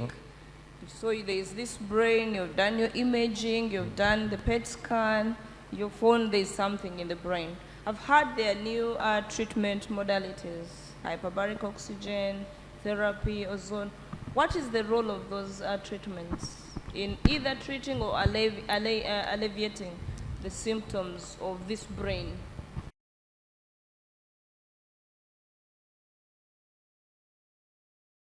So what brain imaging has shown us is there are parts of the brain of these children which have what is called hypoxic ischemic damage. That means this brain is not receiving enough oxygen. Now, if the brain is not receiving enough oxygen, then obviously one possible solution is to give it oxygen. But just giving normal oxygen does not help. What we have found and what medical science has found is you have to give oxygen under pressure. So right now, we are breathing oxygen at 1 atmospheric pressure, all of us. Okay? And when you breathe oxygen at 1 atmospheric pressure, only the red blood cells in your body carry the oxygen. In our blood, we have got red blood cells, white blood cells, and a liquid called plasma. Right now, all of us are breathing, only our red blood cells can carry oxygen. The liquid of the blood has no oxygen. But when you give oxygen under pressure, like 2 atmospheric pressure, now the oxygen goes into the liquid. Okay, so right now in our body, only our red cells are carrying the oxygen. When you give it under pressure, the entire blood is carrying oxygen. So much more oxygen reaches deeper parts of the brain. It goes to every part which may be possibly hypoxic. So there is this new technology called hyperbaric oxygen therapy. This is available, I'm not sure whether it's available in Dar es Salaam, but I'm sure it's available. It's normally used for wound healing. So far hyperbaric oxygen has been used for wound healing. But what we have found is when we use it for oxygen, when we use it for autism, there are significant improvements, especially when we combine it with many other treatments. So there are a lot of scientific publications that actually show the benefit of this. All this requires is a hyperbaric oxygen machine. It's not very expensive and it is very, very simple to maintain. Most government hospitals, medical colleges do have hyperbaric oxygen. The only thing is they use it for adults. We have evolved a protocol for children and we have successfully used it in several thousand patients. So we have this unique protocol where children with autism can be helped as well. Thanks. And is there, I'm asking as a parent, I know it's given in a chamber and sophisticated, environment. Is there a provision for a home-based hyperbaric oxygen? Yeah, so you do get home-based. The oxygen therapy we use, they are called heart chambers, where the pressure goes up to 2 atmospheric pressure, double of what we are breathing. You can get home chambers, but there the pressure goes up to 1.3 only. So it is a little better than what we are breathing right now, but not as good as medical hyperbaric. Also, those soft chambers are extremely expensive, and then once your child is finished, you don't have any use for that. But you can give home hyperbaric, but the pressure is much less. It's 1.3, whereas we need between 1.8 to 2. Okay, thank you. Thank you very much. Dr. Alok or Dr. Nandini, the ozone therapies and the HBOT therapies, that is hyperbaric therapies, they make a lot of sense to me as a parent because I've gone through that. Can you explain to us or to parents more about the regenerative medicine or the cellular therapy, and how is it effective to autism and other neurological disorders like cerebral palsy or stroke or any other neurological disorder?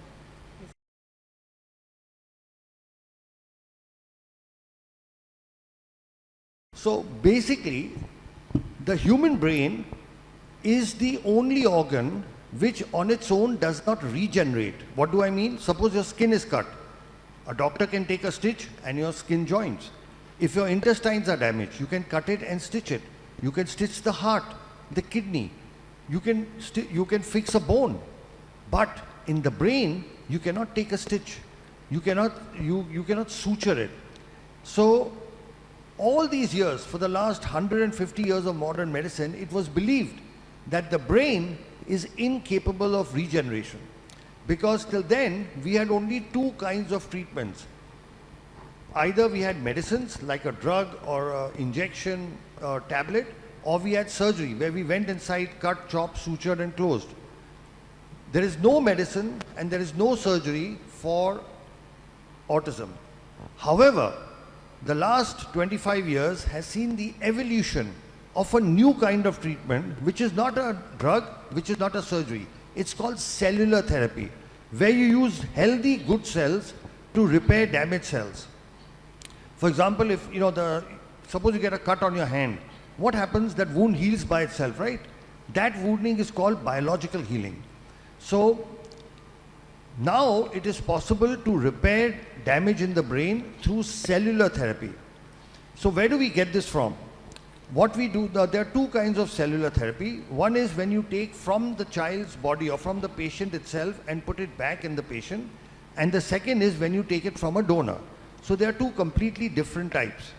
Now, the treatment that we do, we take from the patient or from the child. And what we do is, just above the hip bone, there is something called the pelvic bone, where we put a needle and we take out the liquid in the needle that is called bone marrow.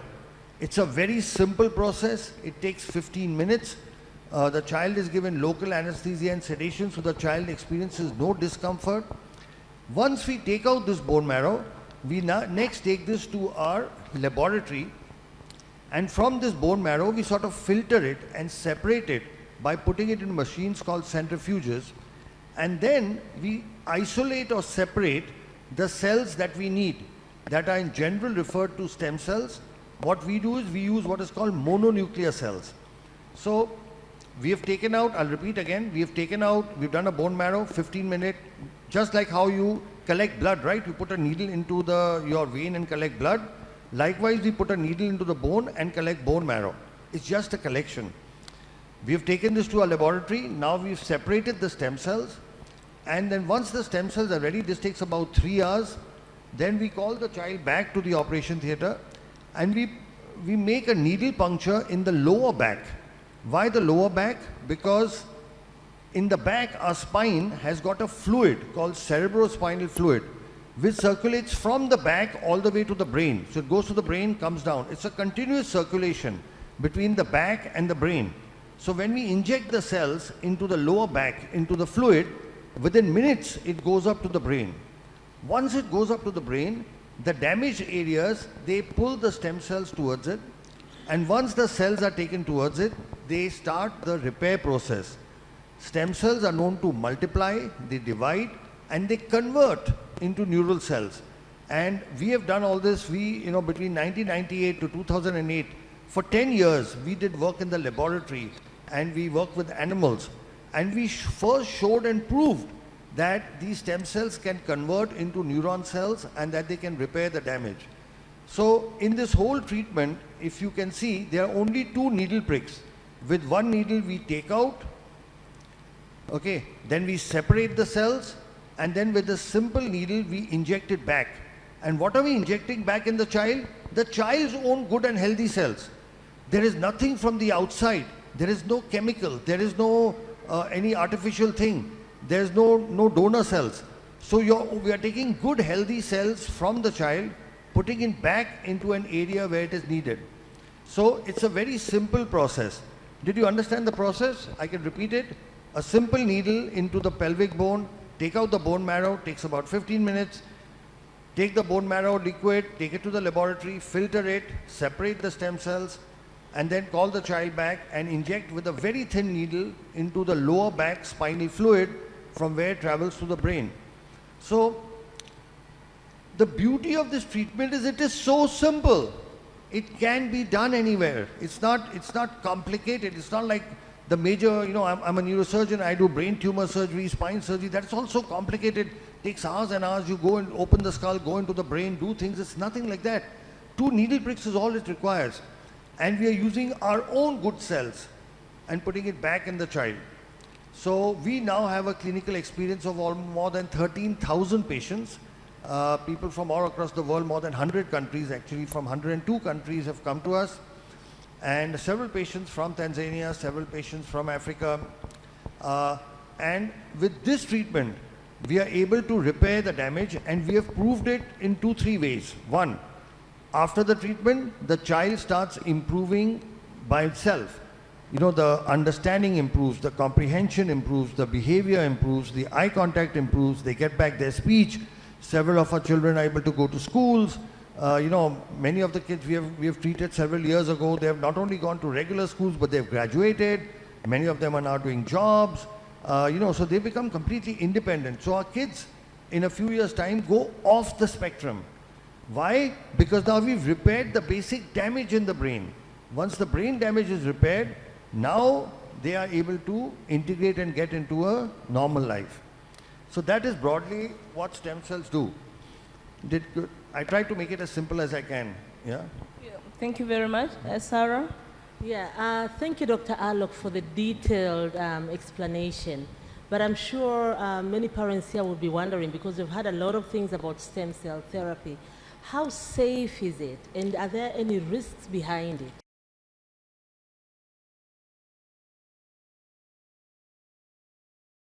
So that's the most wonderful thing about the treatment. It is 100% safe. Why? Because we are not operating. We are doing just 2 needle pricks. With one needle we are taking out, with one needle we are putting back, and we are using the child's own natural healthy cells and putting it back. So there is no danger or no risk. Now the only possible risk, and we have published this as well, is in children who have epilepsy.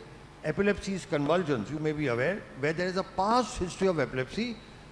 In 3%, it's a small ratio, but it's 3% of the children can develop epilepsy after the treatment.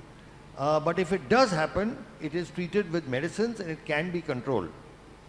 This risk is not there in children who don't have epilepsy. So in children who have epilepsy, there is this 3% possibility. Otherwise, it's a completely safe treatment. We have a 0 risk of infection. We have no patient so far who's become worse than what they were before. As a parent, your main issue will be, my child should not become worse than what he is. So about that, I give you an absolute guarantee. And they're very strong words. A guarantee that a child will not become worse than what he is. He will not lose any skill that he already has. He's only going to improve. My question following that, again, thanks Sarah for that excellent question. I think that puts a bit of anxiety down. But in what age groups do you get the best results? Or who is the youngest patient? What's the age of the youngest patient you've developed with, you've dealt with? but also I want to know what age groups we should be targeting to make sure we maximize the benefits of stem cell.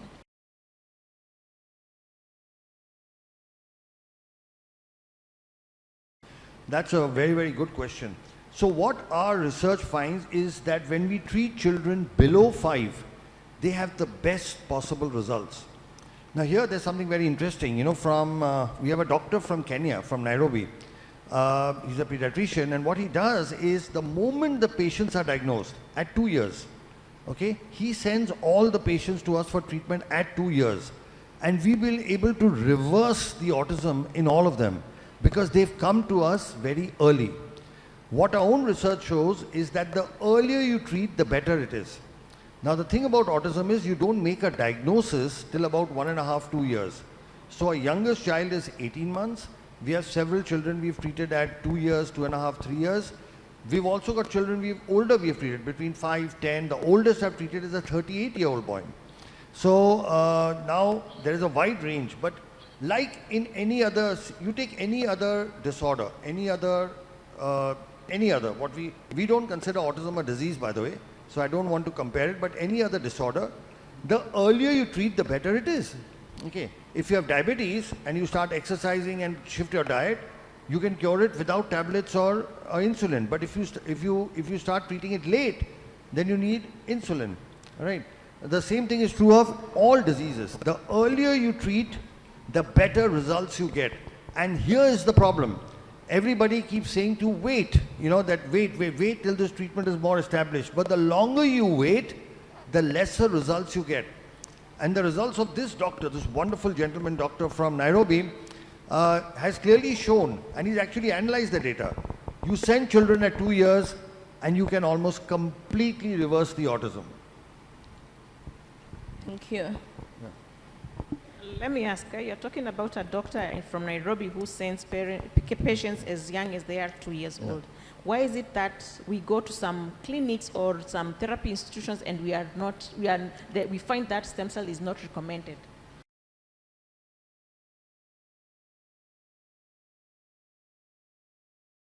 Okay, that's a very interesting question. See, I'll tell you, and I say this openly, I don't mind saying it, all of us in Asia and Africa have what I call a colonial hangover.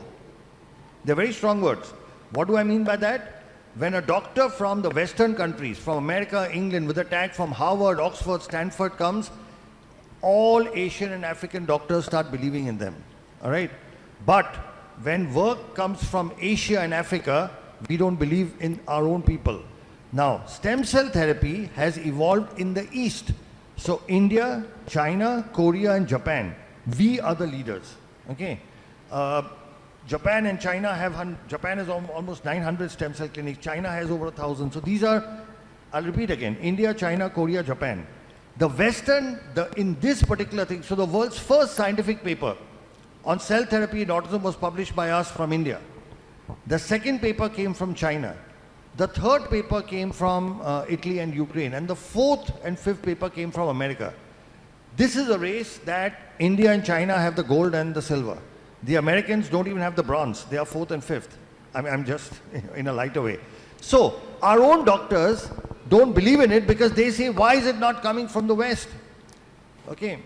So this is the fundamental problem, is because this is an Eastern-driven technology for various reasons. There are political reasons, there are religious, there are several reasons due to which it didn't develop in the West. It developed more in the East. But now the West is trying to catch up. So in America now, at various universities like the Duke University and several other centers, they've now started doing it. But they are 15 years behind us, 15 years. So once now they start doing it, trust me, your own doctors will start recommending. Once the results start coming from America, they will start believing it. There are a couple of other reasons as well. One of them is that a lot of developments in the medical world are driven by the pharma industry, big pharma. We know that. We saw what happened in COVID. It was, the big vaccine companies and all of that. Now, the treatment we do is not supported by big pharma because they have nothing to gain. In fact, they believe they have everything to lose. So the CEO of one of the biggest multinational companies told me, Dr. Sharma, you are an existential threat to us. I said, why are you saying that? He said, if you make everybody okay, who will take our medicines? Do you understand? Right now, children with autism have to take a lifetime of drugs. A lifetime of drugs for hyperactivity, for so many issues. When we treat them, they stop taking the drugs. So do you think the pharma industry is going to back us? They will not. Like the words he used, it's an existential threat. Right? So I'm not saying they're actively opposing it, and sometimes they do actively oppose it. They do a lot of things, but it doesn't have the support. So in various medical conferences and things, if the pharma companies are backing it, they won't even permit lectures on stem cell therapy. So these are a couple of the reasons. One, it's East driven, and second, it doesn't have backing from big pharma. Did that make sense? Thank you so much. And again, following that, the big pharma, I've heard that the US Food and Drug Authority has not yet approved stem cell therapy. Oh. Is that so? And what have you done That's very about interesting. it?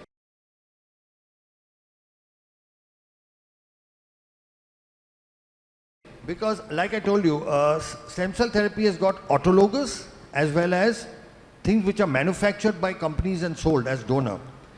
In August of 2022, a district court in the United States passed a beautiful judgment which actually said that when you take from the patient and put it back in the patient, you do not require FDA approval because FDA is Food and Drug Administration, and when you take from a patient, put it in a patient, it's not a food, it's not a drug.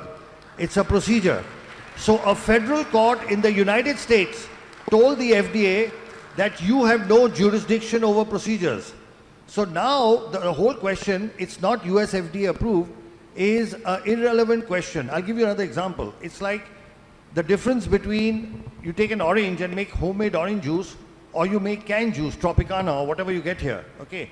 Now to sell Tropicana, you need permission, right? You can't go through without. But to make homemade orange juice, you don't need permission.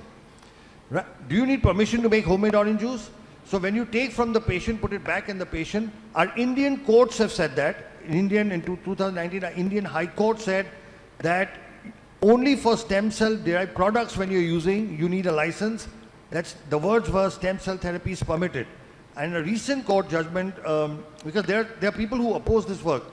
Just 1 month ago, they actually specified for autism, and the High Court of Delhi and the Chief Justice gave this judgment, said that this treatment cannot be discontinued, okay, and actually spoke of patient rights. So in India, fortunately, our government has made this distinction very clearly. The equivalent of our FDA has said very clearly, if a company manufactures and sells something to doctors that is a product, it requires a license, like you require a license to sell canned orange juice.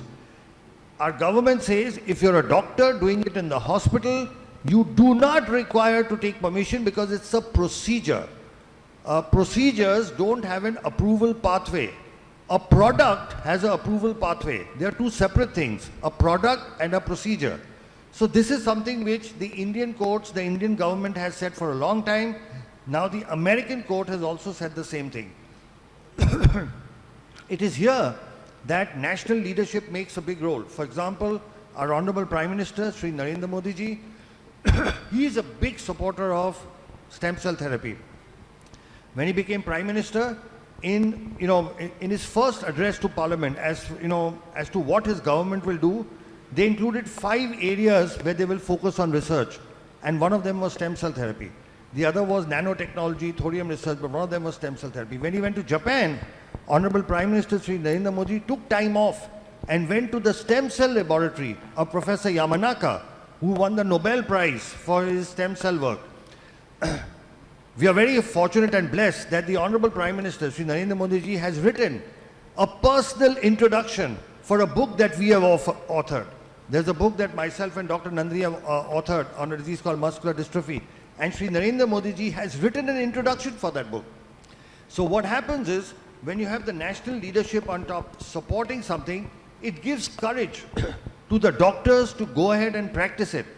The Honorable Health Minister Mullen was asking what needs to be done before the equipment, okay, before the infrastructure. The government has to make policies and rules, and we'll share with you some of which are there from our country, so that other doctors have become comfortable in doing this. Then there is, of course, need for awareness. Then, of course, there is infrastructure, and then there's training. And like I said, training is something we offer at no cost at all to different, we already do it. We already do it for people from different parts of the world. Another thing, since we mentioned our Prime Minister, Sri Narendra Modi ji, he did something very, very interesting. There was a word for disability in our Indian language that was Viklang, which translated meant disabled, unable to do. It is a negative term. Viklang means you cannot do, somebody who cannot do things. And he officially changed the local word for disability from Viklang to Divyang, which means specially gifted. So officially in India now, you cannot use the word Viklang, which had been used for the last 100 years. You have to say Divyang, which means specially gifted. Now, in this one simple change of words, the Honorable Prime Minister has shifted the focus to what these children can do and not what they can't do. Now, this is so important because this change in mindset, and this comes from the top. When it comes from the top, it percolates down. It gives inspiration and motivation for people to get into the field. It gives inspiration for people to set up rehabilitation centers. It gives motivation to set up special schools. Because the rate at which this autism is increasing, we will have, like it was mentioned in, I think, Sarah, you mentioned in your talk, the most accurate figures for autism come from America, from the US CDC, which says that 1 out of 36 children have it. Last year, it was 1 out of 44. And before that, it was 1 out of 53 or something. And before that, 1 out of 66. So if you read, and these are not our figures, the US CDC's figures. The graph is going up like this over the last 10 years. By this ratio, next year it will be 1 in 15. And the year after that, it may be 1 in 5. These are the most accurate figures in the world. We are not aware of it. There is a, I don't know what to call it, a pandemic, endemic, what, of children suffering with autism and other neurodevelopmental disorders that will hit us so badly because we do not have the infrastructure for it. And here, governments have a role to play. So again, one more thing, since I keep talking of our Honorable Prime Minister, and this is something I'll share with you, you should please study this bill. He passed a law called Rights of Persons with Disability Act in 2016. It's a wonderful bill in that he's listed 21 disabilities and has clearly, by law, by an act of parliament, mentioned a whole lot of privileges and rights that parents have. For example, one problem you must have faced is normal schools do not take your children for education. Is that correct? I'm sure all of you have experienced that. You go to a normal school, they say, we will not take this child. By law, our Honorable Prime Minister said, no school can refuse a child with autism. It is the responsibility of the school to arrange shadow teachers or other special. So all schools by law now they cannot say no. So again, all this comes top down, right? We can work and we can work in the environment, we can put in hard work, we can slog, we can do everything. But once you know that your government, has their hand above you, then we can go the extra mile, we can do whatever else, and there will be opposition. The work we do has a lot of opposition, a lot of critics, a lot of vested interests have tried to shut us down. They've made all attempts to shut us down. But again, at the higher level, when you have a support, you keep going on. So that's a long question to a short answer. Yeah. Thanks very much. Again, I am representing parents, the majority of the parents, but I also happen to be a professional. I have two questions. One is to the government. I think in East Africa, maybe I would speak for East Africa that I know most, we do not know the magnitude. We do not know how many people are living with autism because we haven't done the researches that document those figures. It's only a few of us that can come out and say we have children living with autism, but we do not know how many out there they are. We'll advocate as parents, we'll come to you and knock at your doors. We need to carry out this research to know, because like they said, it's a pandemic, but we don't even know what we are talking about.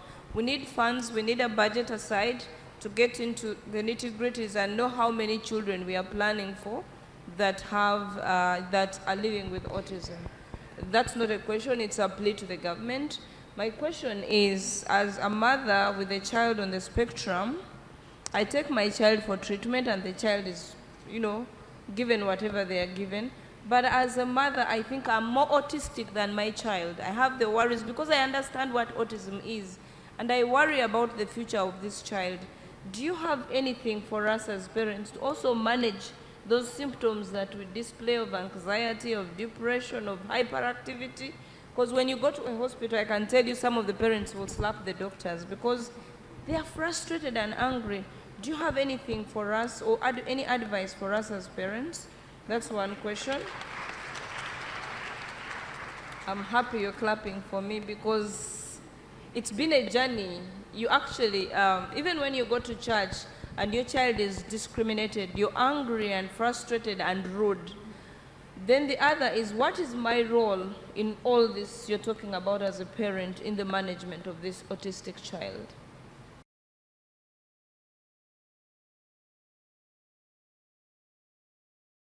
Okay, I think that's the single most important question you've asked, because you are asking what is the power within parents, what can you do at home? And I think that's a very, very important question. So let me start with, there could be multiple answers to this, Dr. Olivia. First, I want to appreciate and thank you for coordinating this, because you are a parent as well as a doctor. That's why I think they've decided to keep you in the middle. You have parents there and doctors here.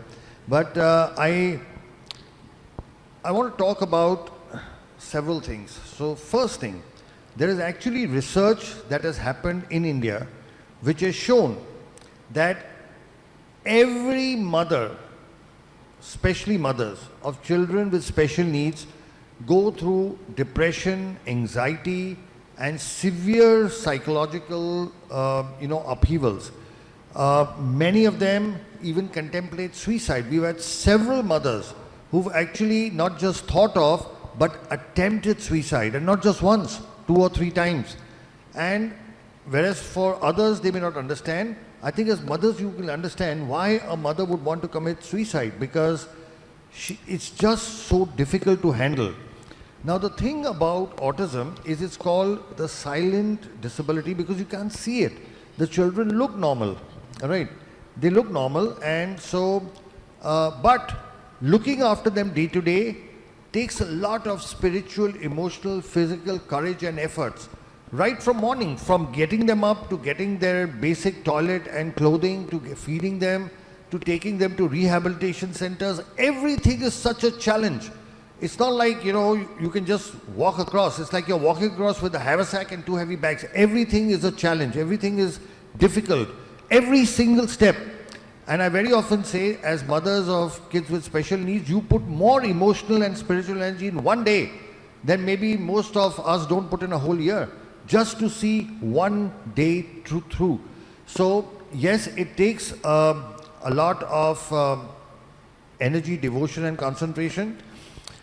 But one of the reasons for that, and I'll tell you the reason for that, is all of you, when you've gone to your therapists and doctors, they've told you that nothing can be done for your child. Haven't you been told that? All the doctors said nothing, you have to live with this.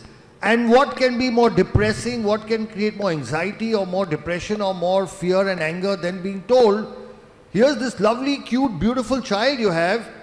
The whole world has advanced so much in science and technology. We are sending rockets to the moon and Mars. Then why can't my child be helped? Okay, so that is at the bottom of your frustration, anger, hurt and pain. And here I am to give you good news that that's no longer true. Okay, today we have medical science, medical technology that can actually reverse autism. We've treated several thousand children of that. Our work is published in scientific papers. So today there is technology available. It's not available in Africa, but it is available outside, and I'm sure soon with the support of the Honorable Minister and other senior people, this should be available here as well. So earlier, if you were in a dark tunnel with no light at the end, now there is light at the end of the tunnel. And once there is light at the end of the tunnel, a lot of your anxiety and depression goes away, because now there is something you can work towards. So that's the first good news that we have to spread. The news that autism cannot be treated is a 50-year-old, 75-year-old myth, which is no longer true, because we have shown, we have proven through having treated thousands of patients and our scientific publications, that this is no longer true. Now, a few things I must tell you from what we have learned from, by the way, we learn much more from parents than we, read from any book. So, we've been doing this work for the last 15 years. We have several children who are off the spectrum. And this is what we have learned is required from parents. First thing, an unconditional acceptance of your child the way the child is. Okay, what happens is we ourselves start thinking that our child is less than, that there is a child is not adequate, there's a problem. See, suppose your child had appendicitis, or he had a stone, or he had some lung problem, or even if he had a heart problem, would you think your child is less than? No. You would think you have a normal child who has a medical problem. Yes or no? Let's say your child had a hole in the heart. You don't think there is a problem with your child. You have a normal child who has a hole in the heart. Okay, you fix it. But when a child has autism or a child has cerebral palsy, we think there's a problem in the child. Now, so that's the first thing you have to change. Our children are different. They are not less than. I'm repeating it in reverse. Our children are not less than. They are different. Just like somebody can be tall and somebody can be short, somebody can be fair and somebody can be dark, somebody can have black eyes and somebody can have blue eyes. Some people have brains like us and some people have brains like our kids with autism. That is the only problem, and that is something which can be fixed. So the first thing we have learned is we have to accept our children the way they are. In no way be embarrassed or ashamed or look at them as less than. Be proud of what our children are accomplishing despite their limitations. Step one. Step two, what we have learned is the importance of family. Nobody talks about that. All right? What we have found is when the family works together as a solid unit, the children tend to do much better. Very often what we find is the entire burden comes onto the mothers. And here I'd like to address the fathers in the audience, if there are any fathers, that the father has a very important role to play. See, majority of kids with autism are boys. There's a 4:1 ratio. And as I'll address all the fathers. When we were small, who did we look up to? We looked up to our fathers for behavior, right? The mother was for love, affection, food and all that. We always looked up to our fathers. Kids with special needs also look up to their fathers. But unfortunately, fathers have to make a living, they have to work, they are outside and they are not able to spend enough time. What we have found is that when fathers spend time with autism boys, the kids recover much more and much faster. We've actually found that what it takes an autism father 1 hour to teach, it takes the mother 4 hours to teach the same thing.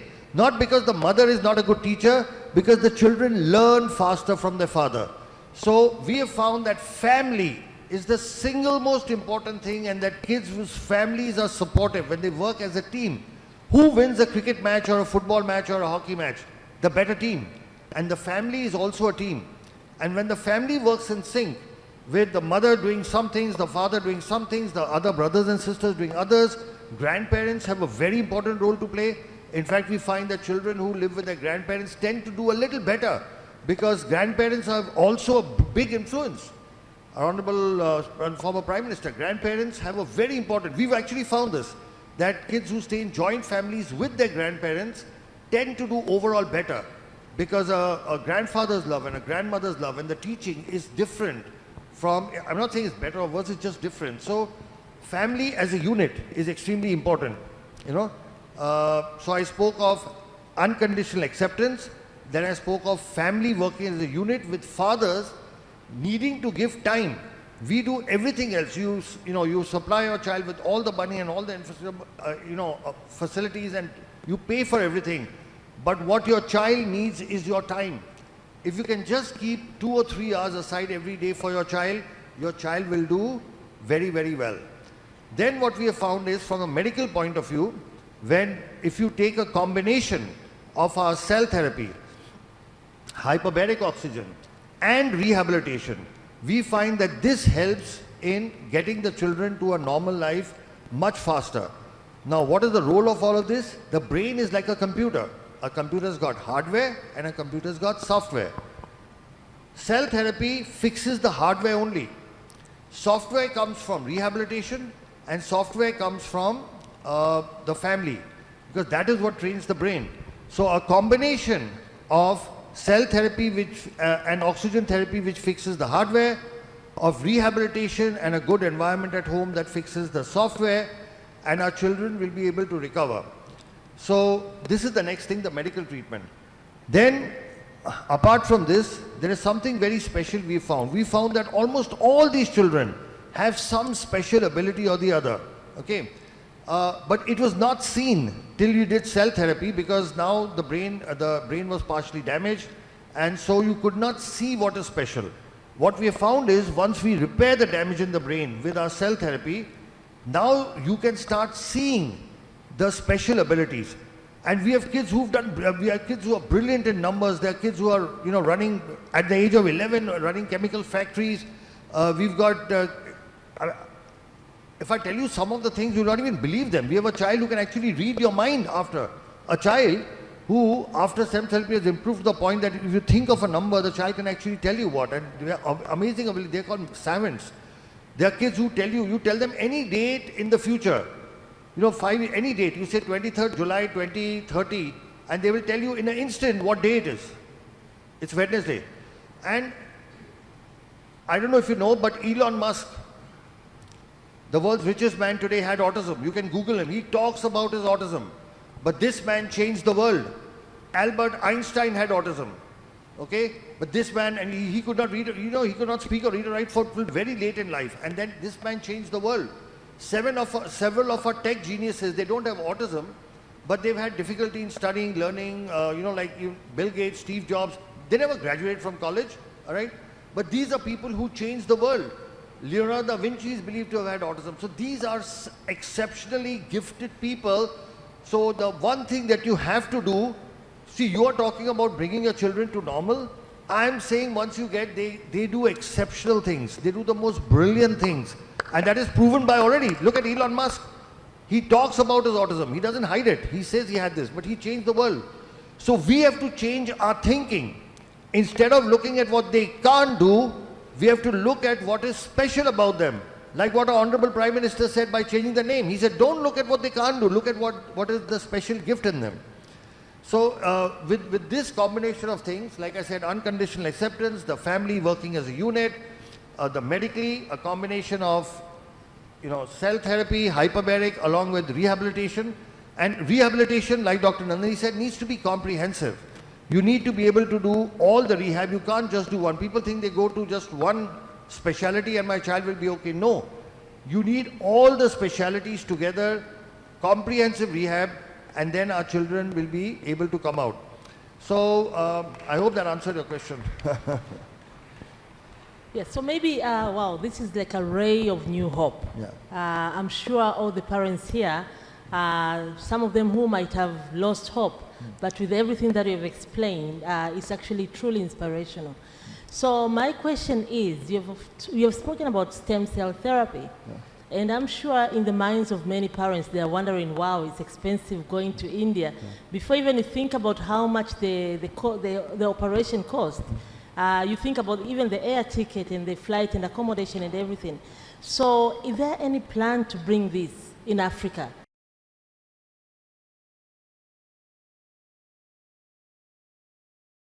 Yes, so we are very clear. We want to have a facility set up in Africa, and we are actually keen on, so we've actually shortlisted between Tanzania and Kenya only because they are English-speaking, direct connection to India.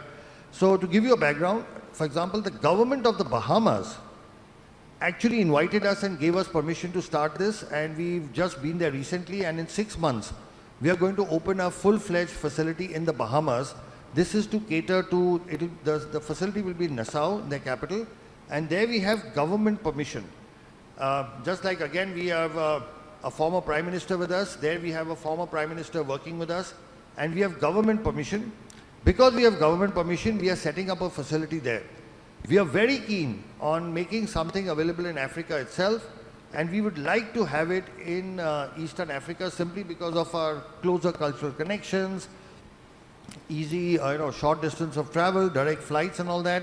And we have people like you, mothers like you who would back it up. So yes, we want to bring this to Africa, but it's not easy. It will require, permission right from the top, from governments. It will require infrastructure. It requires resources. But this is something which you as people, because the most powerful voice on the planet is that of a mother, is that of parents. When you speak out, honorable ministers, prime ministers and presidents have to listen, because we all democracies, they represent us. So your voice is what is important, not us. We've come, we've shared our information, we can share our technology, but your voice is what is important. You have to ask for it.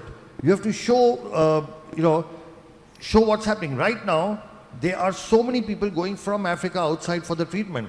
It's high time Africa had its own stem cell facility, which would not be just for Tanzania or for Kenya or wherever, but for the whole continent.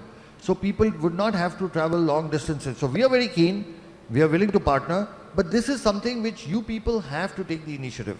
You have to, eventually it's all about people. It's your voice. Thank you very much. I think we are coming to the end of this session. Mothers, you've heard, we have a great voice. Let's get together and advocate for this. Fathers, please support us. Don't abandon us. Be with us. This is a journey that we have to walk together. And there is hope that we can say bye to autism, but only if we put in our every energy to support these children, seek the available treatment options. I think we can say bye to autism for the most part. Thank you so much, our able doctors. I think you've given us a lot of hope. You've explained a lot. You've allayed our anxieties. I think now it's on us to follow what you've told us. Thank you so much, Dr. Olivia. Thank you so much. I really appreciate the fact we have 3 mothers from 3 East African countries. Kenya, Tanzania and Uganda on this platform. So I think you represent all the mothers, not just of East Africa, but of all of Africa, all right? And if you take the initiative, trust me, believe me, the power of your voice is a force of nature. It cannot be ignored, okay? And a mother's voice does something. It reaches out to people. It touches people. And we've actually seen that in our country as well. When we had, different situations, when we had mothers speak up, everybody heard them, okay? More than doctors speaking or hospitals speaking. So I just want you to know the power that you have within. The same power and energy that you've used to bring about improvements in your kids, that could now be extended to all the kids of the continent. So it's been a real pleasure. And Dr. Nandini, sorry, you want to continue? No, I just want to say thank you to the mothers. They've done a great job to represent all of us. Thank you, mothers. Thank you. Thank you so much. Thank you. That was good. Before you go, you've done a great job. Thank you so much. I know there's a lot of people who wants to ask questions, but because of time, yes, there's a lot of hands. Because of time, I would like, because our minister, our deputy minister has a question, so can we please take the mic to him? At least we answer questions from him, and then we'll see if we have more time to invite more questions. Naomba makofi tena tafadhali.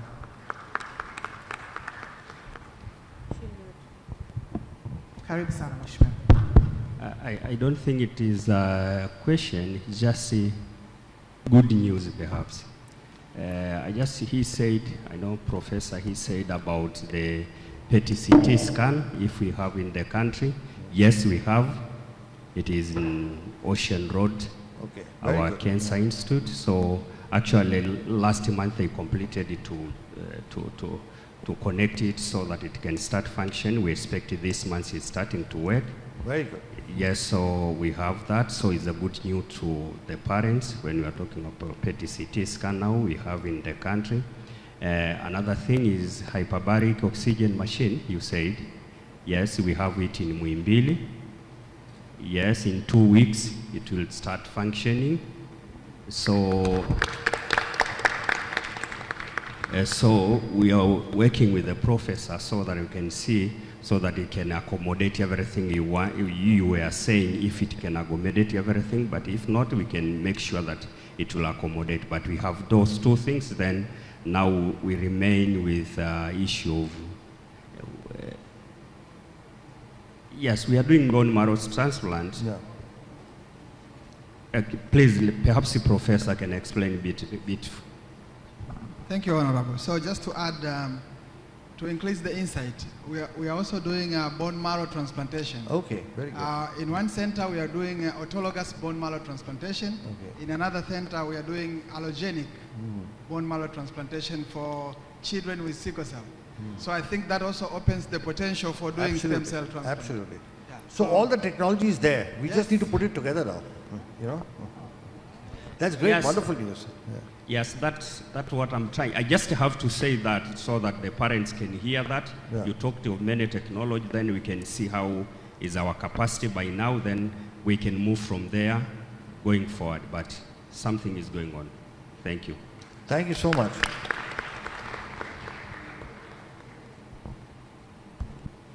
Okay, thank you so much, our dear Deputy Minister of Health, for the additions. And I would like to also, with due respect, call you, Honorable Deputy Minister, to come on stage and give these beautiful people something that we've prepared for them. So please, if you don't mind, kindly come on stage. The panel discussion was great. Thank you so much.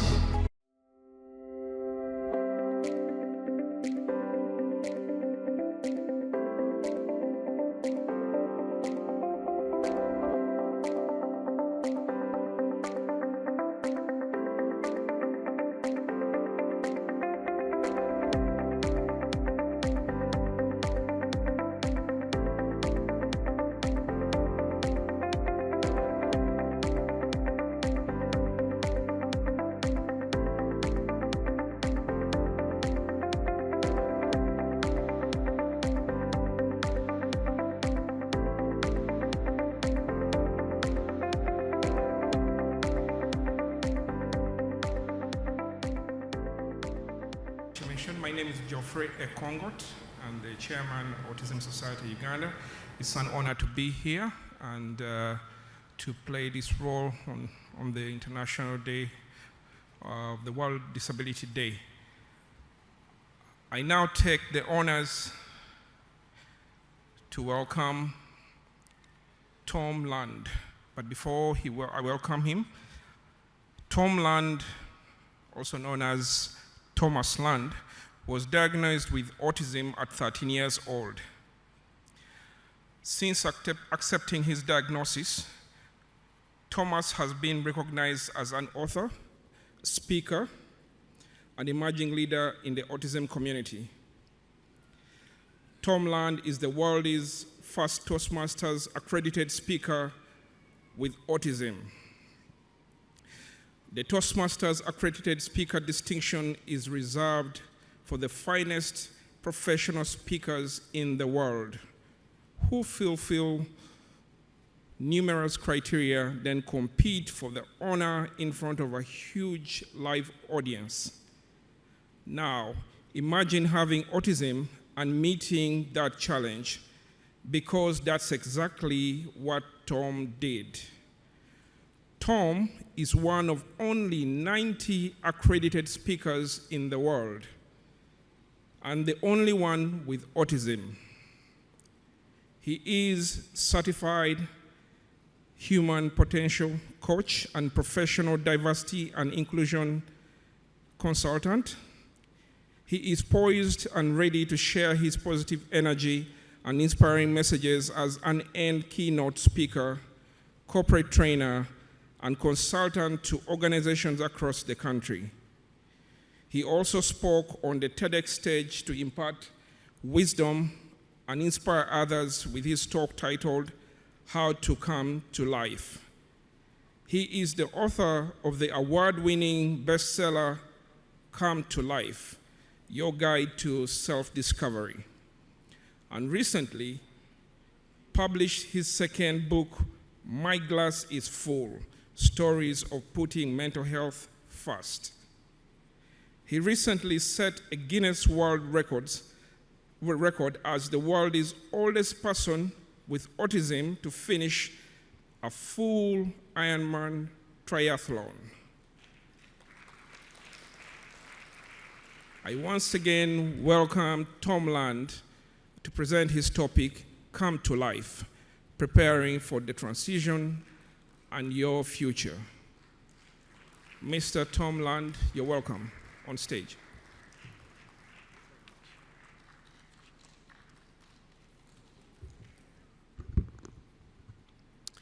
Hello, everyone. Thank you so much for having me today. It's an incredible honor to be in your presence at this conference, and it's actually something I wanted to share.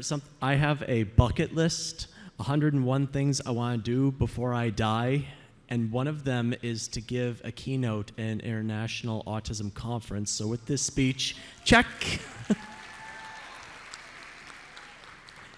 This is also my first time in Africa, and I've now visited every continent in the world except Antarctica, so if anybody knows how to get down there, see me after the speech. I want to break the ice with a quick question. Tanzania or Tanzania? Applause if it's Tanzania. Applaud if it's Tanzania. You know, I've heard both pronunciations, but I've always wondered, is there a right or is there not? But even though we have different opinions or perspectives or pronunciations, it's all talking about the same thing. And I want to keep that in mind as I go through this presentation with you today. And may it unite us in our work. Next slide, please. So you heard a little bit about my accomplishments, and interestingly enough, when I was younger, I didn't talk for about 6 months. But by the time I started talking again, I could read, I could write, I could spell. I was like a sponge full of water, just ready to be run out.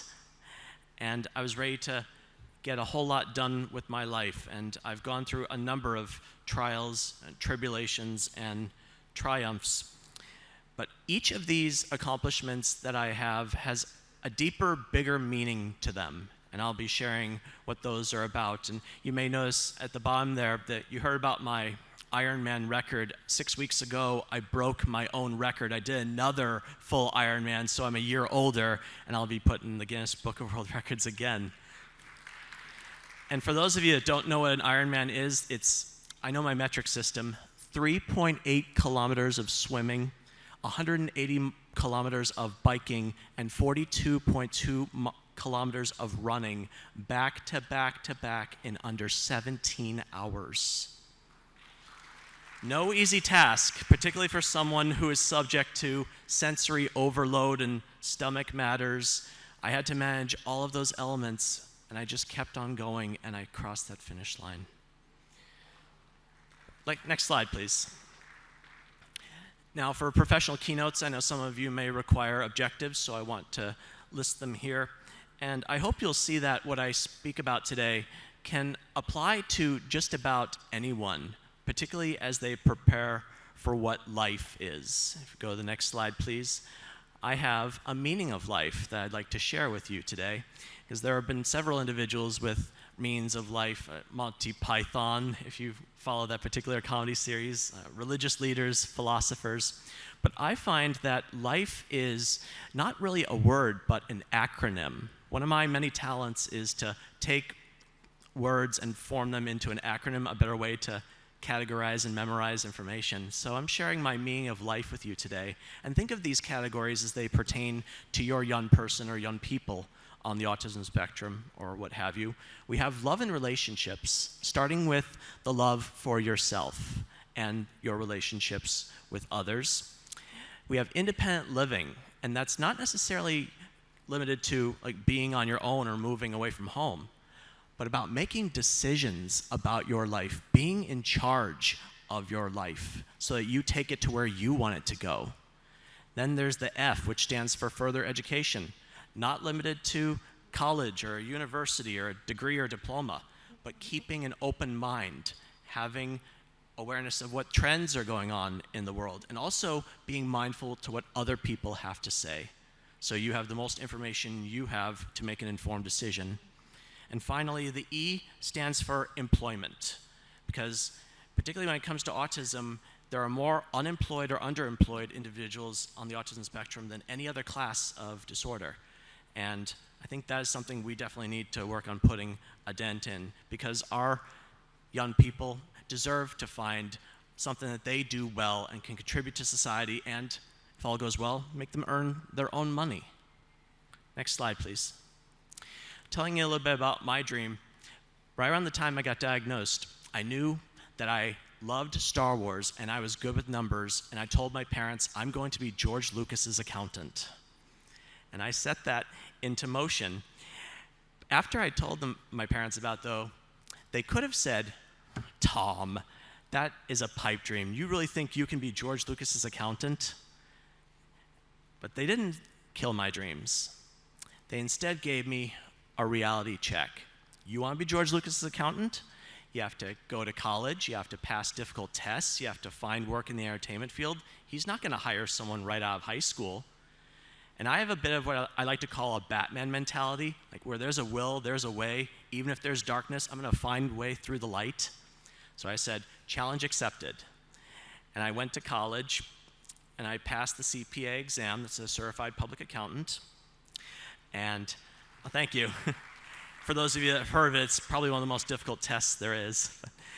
And I worked for Disney straight out of college doing property taxes. And after I left Disney, Disney would go on to acquire Lucasfilm, George Lucas's company. So the way I see it, retroactively and indirectly, I was George Lucas's accountant and felt like I'd accomplished my goal. And I had several years as an accountant, worked in a Big Four accounting firm internship, had some temp jobs, but I finally got something I was striving for, and you might want to write this down for your young people. Please write down permanent, full-time employment with benefits. Permanent, full-time employment with benefits. And if possible, gainful employment so they can make enough money and save for a rainy day. That was something I was striving for my entire career, and I finally got to that level working as a CPA in the corporate environment in the private sector. But if you go to the next slide, and I think you may have already seen it, the one with the laptop, it cost my physical, mental, and emotional health to get to that financial level. I dreaded going to a desk, sitting there all day, crunching numbers that would not matter in a few years. At the same time, I also saw and heard stories from my peers crashing and burning in life because they did not know themselves. They did not love themselves, and they were not being themselves. So 8 years ago, I decided to leave my accounting career behind completely, put in my 2 weeks notice at work, and now I give speeches, I tell stories, I do coaching, I do consulting. So I want to reach people on a personal level. And yes, let's go to the Toastmasters slide next. Because after I left accounting, I knew I had to better my public speaking. Back about 2 slides, please. I knew I had to better my public speaking skills. And mind you, we fear dying more than speaking in front of an audience. Wouldn't you agree? You wouldn't want to be up here right now doing this, would you? Or maybe you would, but I've found that if I can master the art of public speaking, I could probably cheat death, but at the very least, I can tell a story, do something that will resonate with you. So the Toastmasters organization has an accredited speaker program designed for those that have mastered the art of public speaking and apply it to a particular trade or line of work.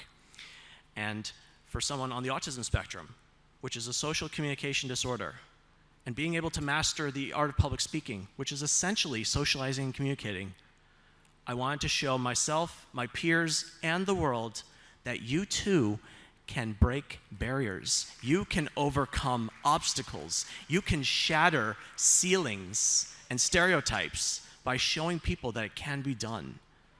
So that's, thank you. So that's why I went for the accredited speaker designation. And if you go to the next slide after that about the human potential coach. Right before the pandemic, I got certified as a human potential coach because speeches are one thing, but I wanted to reach people on a personal level and find out what's really going on with them, get to the root of who they are and how they can make the world a better place.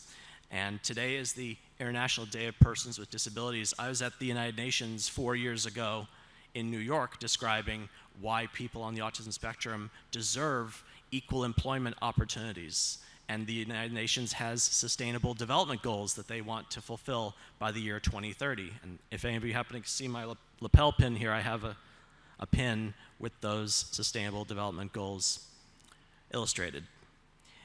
And if you go to the next slide, I have a long-standing partnership with the Los Angeles Police Department Mental Evaluation Unit, because law enforcement, police officers, people that protect our community, our young people are likely going to have an encounter with them.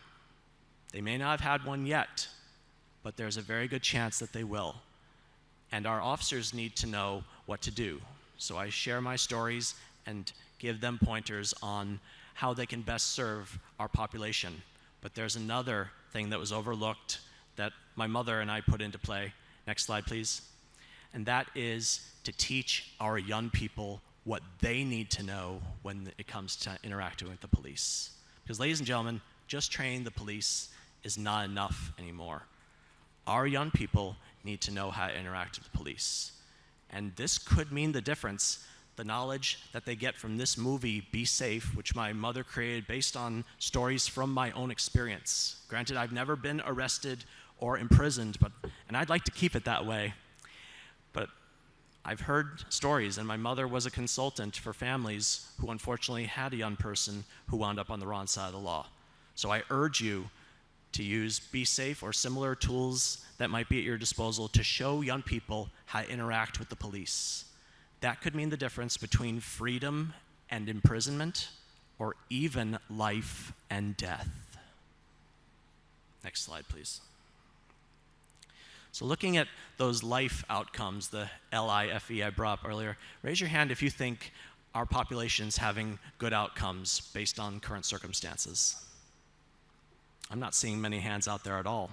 And that's kind of the point, because if you go to the next slide here, particularly when it comes to becoming an adult or accepting a high school diploma, those seem to be, at least in the United States where I come from, the things that make the services amongst our young people just disappear. They fall off that cliff. They were getting services in school, but once they become a legal adult or get that high school diploma, it's like, you're on your own, goodbye, good luck. And that's not right. Because if anything, autism does not disappear when you turn 18 or get a high school diploma. If anything, adults need more services than most. They need that support. It is a lifelong condition. And we can do better to support our adults as they grow up and walk through life, figure out who they are, what they want to do, and how they can make the world a better place. Next slide, please. So how do we empower individuals with autism and improve those outcomes when it comes to life? And that brings us to the next slide, which is a book that I wrote called Come to Life. After I left accounting, my mother and I put our heads together and decided to write a book sharing my secrets to success. Because a lot of times people are lost when it comes to what's out there for them, or when they turn 18, it's like, now what? And when I started college, I had a huge realization that there were so many choices that had been made for me, like my classes were decided for me. I was now at the point where I had to be the one to make decisions. Ladies and gentlemen, life doesn't come to you. It's up to you to come to life. And that's why I named the book Come to Life. I think too many of our young people are sitting back at home waiting for some kind of miracle to just drop into their lap. You have to be the one to go out there and find what you're looking for. Pursue the success and the life that you crave. Nowadays, those go-getters are being the ones that go out there and make things happen. They are the ones that are taking charge and being the change they want to see in their lives, as Gandhi would say. So I explained to my peers in the chapters of Come to Life, which I'll be going over with you today, how they can be their best selves. Next slide, please. Beginning with chapter 1, driving your life forward. Now, mind you, you do not have to know how to drive or operate a vehicle to drive your life forward. Wouldn't you agree? As far as where you are in the car of life, if you will, you could be in the driver's seat, you know where you're going, you can get yourself there. Or maybe you're in the passenger side, you have an idea of where you want to go, you're telling someone else to help you get there. Or maybe you're in the back seat of the car. You don't know where you're going, may not even care where you're going, you're just along for the ride. Raise your hand if you think your young person's in the back seat right now. Okay, we've got a few people, but really what Come to Life is all about is about getting our young people out of the back seat and at least into the front so they have some say in where their life is going. That is the foundation for success. Next slide, please. Now, one of the first questions my mother asked me as we were getting this book together, she asked me, if you could tell your peers one thing, what your secrets to success are, what would it be? And I said, know yourself, love yourself, be yourself. That's a mantra. Yes, thank you. That's a mantra that I created and I live by to this day. And we have a term in our family called video talk. When I say something I heard in a movie or a TV show, and my mom asked me, was that video talk? Did you hear that from somewhere else? I said, no, that came from up here and in here. And it's what my message is to my peers, and I think the world as a whole. Know yourself, love yourself, be yourself. That sets the tone for what comes next. So as far as driving your life forward, and then we get to the 3 elements of that mantra. Next slide, please. Starting with knowing yourself. Aristotle said, knowing thyself is the beginning of all wisdom. And this is particularly true when it comes to a diagnosis or a condition you may have. Raise your hand if you have not told your young person about their diagnosis. Really? All of you have told your young person that they have autism and they understand it completely? That's pretty impressive. But in some cultures, they do not tell their child about their diagnosis. There could be many reasons for that. Parents might be in denial. They think it'll crush the kid's spirit or self-esteem. And all too often, that causes the child to become confused because they're going to grow up, possibly sense something is different about them, and they're going to go to their parents looking for answers. What's going to happen then? And if the parent knows about it and doesn't tell the child about it, how's that going to help the relationship or the family dynamics? And also when it comes to knowing yourself, it's also about understanding not just your strengths and what you're good at, but also your, what we call in Toastmasters, opportunities for improvement. And I have my fiancée Rosetta here with me. We're both Toastmasters, so we're both all about observing what's good and what can be improved. And the same has to go for our young people. Why? Because if you focus only on what they do well, there's a risk that they may keep making the same mistakes over and over again. On the flip side, if you only focus on where they fall short, they may never find out where they can truly thrive, what they are really good at, and what they do better than anyone else on the planet. Each and every one of us has something that we do better than anyone else on the planet. So we have to look at both what you're doing well and where you can improve, and both get addressed. That's how you truly know yourself. And when I was young, I thought I had to know everything, and I had to be perfect. I dreaded even getting like a B on a test. I would rip it up to shreds. I didn't even want to face the idea that I'm not perfect or I don't know everything. And I was really hard on myself. I thought my mother was perfect, so I thought I had to be perfect. And when I come to find out she's not perfect, and I'm like, well, you don't really talk about your problems a lot. Granted, parents do make mistakes and don't always get it right. But the important thing is that we love ourselves. And that is the next slide, the second part of the mantra. Love yourself. It was RuPaul who said, if you can't love yourself, how can you love someone else? Can I get an amen on that? Yeah, that's more like it. When it comes to your diagnosis, being in denial about it or wishing that things were different, that's just time and energy wasted. And my parents did something for me that really set a tone and made a huge difference in my life. They let me know that they would love me no matter what. I didn't have to change. Yes, thank you. Because this is the life that is going to be. The question is, how is the family going to go with it? And I should note that, figuratively speaking, when there's one person with autism in the family, the entire family has autism, figuratively speaking. So on that note, are you all going to be on a unified front around your young person or people? Not take no for an answer? Find a way? I think that is needed more and more in this world. And I'm very grateful to have had a supportive and loving family that saw the potential in me, wouldn't stop fighting for me, because it helped me see that I'm worth fighting for, and I'm going to start fighting for myself. And I also had to be mindful of who I'm keeping in my life too, because family is with you more or less forever, but when it came to making friends, anybody here ever been told or had someone say to them, "I'll be your friend if," or "if you do something for me, I'll be your friend"? Do you think that's unconditional love, or that's a real friend?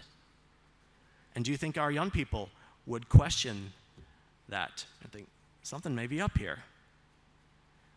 So we need to be mindful of the company we keep, and also see how we can give back to our community. Particularly for those that might have difficulty finding and keeping a job, community service, volunteering in nonprofit organizations. I did that for a number of years. I still do it to this day, and I make a difference. So being able to give back to your community is another part of loving yourself. And something I had to be mindful of is I grew older and had to weed out those people who maybe not were true friends or wanted me to be something different. That brings me to the third part of the mantra, if you go to the next slide, which is be yourself. It was Coco Chanel who said, "Beauty begins when you decide to be yourself." And this gets a little bit controversial at times, because each and every one of you, I imagine, has some kind of idea or vision as to what your young person's life might be like or look like. The question is that what the young person wants? Is that being who they truly are? Or is their authenticity being jeopardized a little bit? Because, mind you, I wanted to be an accountant. My family supported that. And everyone seems to have these suggestions about how we can be better people on the autism spectrum. But it kind of begs the question, why not just like us for who we are? Yes, we have the option to hear what you have to say, but it should be our decision on what we do with that information. And if, like me, you understand the value of input and how it can help you become your best self, there's being yourself and there's being your best self, that could make a difference too. And a lot of times, I know when I was younger, I wanted to please others. I wanted to not rock the boat. I would kind of take people at their word or think people had my best interest at hand. I was a little too trusting, and that came back to hurt me a few times. So at the end of the day, I decided I'm going to hear what people have to say, but I have the final decision, and they should be willing and able to respect that. Wouldn't you agree? So as we look at our young people and their lives, ask yourself if you're letting them live the life that they want to live. And if they don't know what that is, what kind of life they want to live, maybe they need more guidance on what that is and what kind of options are available to them. Which brings us to the next chapter in Come to Life. Next slide. Finding your niche, or niche, depending on your pronunciation preference. Because a niche is a little hole in the wall where a piece of art or statue fits right in. And each of our young people deserve to find a place where they fit in, where they do well, where they can shine, and their talents can be put to good use. Unfortunately, not everyone seems to have all the opportunities to go out there and find out what that niche is. Whether they're staying at home, could be by choice or not. And even in today's virtual world, sometimes going into a virtual chat room or where the action is, that's part of finding your niche. And also understanding that as we grow older, our niches, where we fit in, change over time as well. And speaking of change, it's happening all around us. Like, I'm not the same person I was 5 years ago, 5 months ago, or even 5 minutes ago. So the change is happening all around us, and I think there's a lot of resistance to it, or like you want to fight the elements and not want things to change, everything to be constant, predictable, and unchangeable. But ladies and gentlemen, what if I told you the only constant, predictable, unchangeable part of our lives is change? That is what's going to be happening whether you choose to accept it or not. So with that being said, finding a way to let change or make change work in your favor, find ways to adapt, change, evolve, grow, and see where that can take you. Let's go to the next slide, chapter 6, find your voice. Find your voice, and more importantly, use your voice. Wouldn't you agree? You could find your voice, but if you're not using it, not doing its purpose, right? As I mentioned earlier, accepting that you must be the change you want to see in your life. Now, by a show of hands, in meetings such as IEPs that you may have with your young person, raise your hand if your young person is not present at these meetings about their future. Okay, so a few of you may not have your young person present at meetings about their future. Well, getting back to that car example, not having them present at the meeting, that's like them not even being in the car at all. Wouldn't you agree? It's like taking them, getting them out of the seat that they're in, leaving them on the side of the road, and you driving off without them. And they may or may not have the tools to call an Uber or follow you or catch up or call for help. It's like leaving them in the dust. And parents, you are your child's voice now. Who's going to be your child's voice after you die? A family member? An elected representative? How about the young person themselves? And I want to really make sure that even those who may not or have difficulty speaking, they can still find a way to communicate. Just because someone isn't speaking doesn't mean they don't have something to say. Do you agree? Let's go to the next slide. Now, when it comes to speaking and reading, my mother wrote a book about reading comprehension called Drawing a Blank. This is available on Amazon, and I want to encourage you to have a look at it as far as in connection with further education. How people on the autism spectrum, while they can read the pages or the words on a page, they may not always know what the words mean or understand how it applies to life in general, or maybe a lesson to be taught.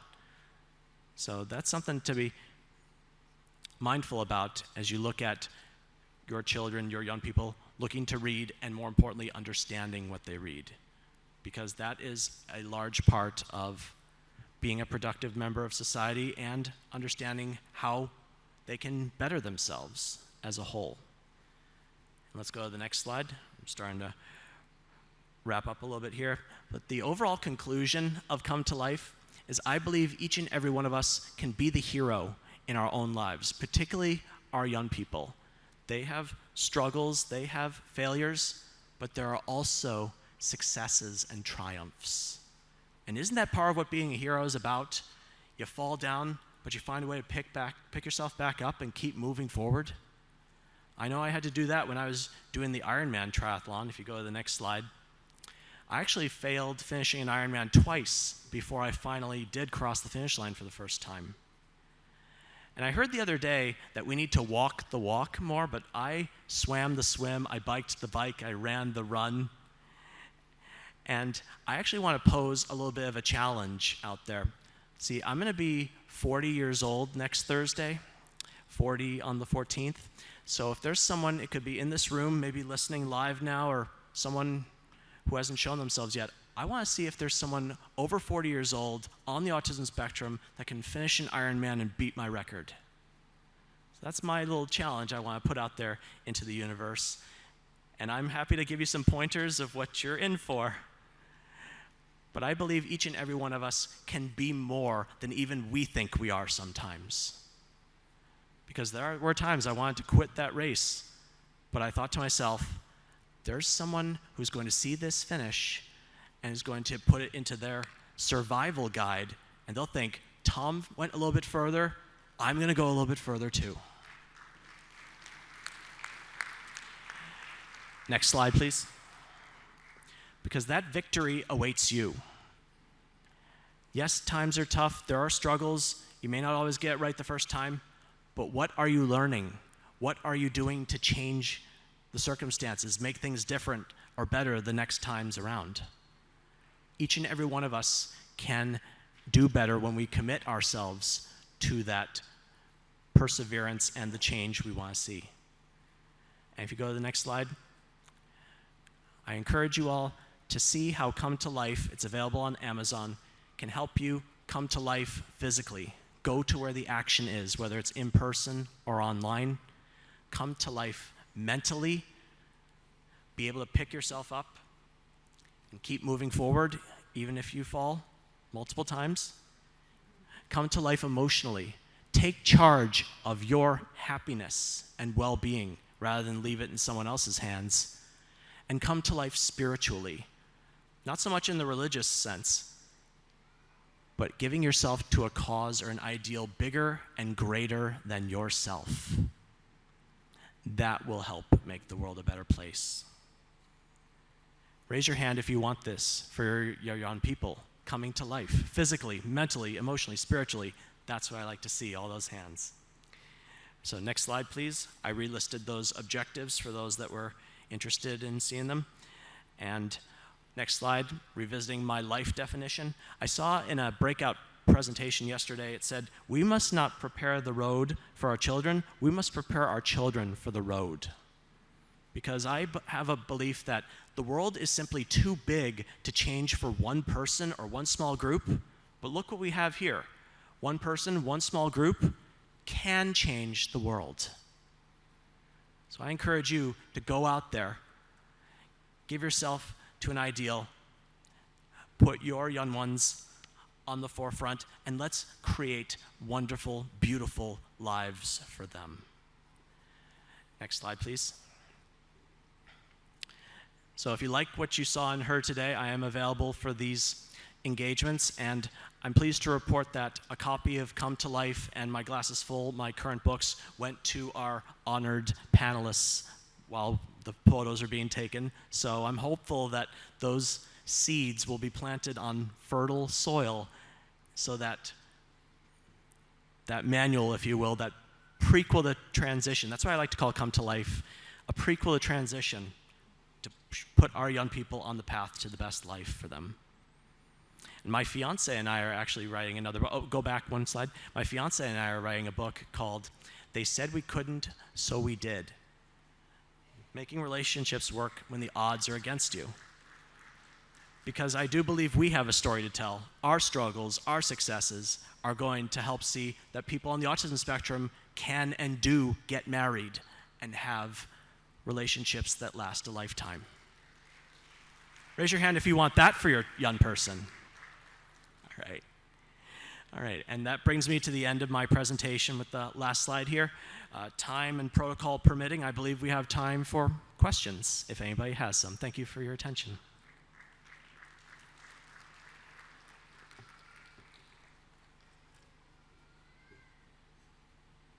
No, I answered everything. You guys are good? I'm getting the signal not right now, and I'm kind of hungry. How about all you? I think it's going to be time for lunch. Thank you all so much. You've been a wonderful audience.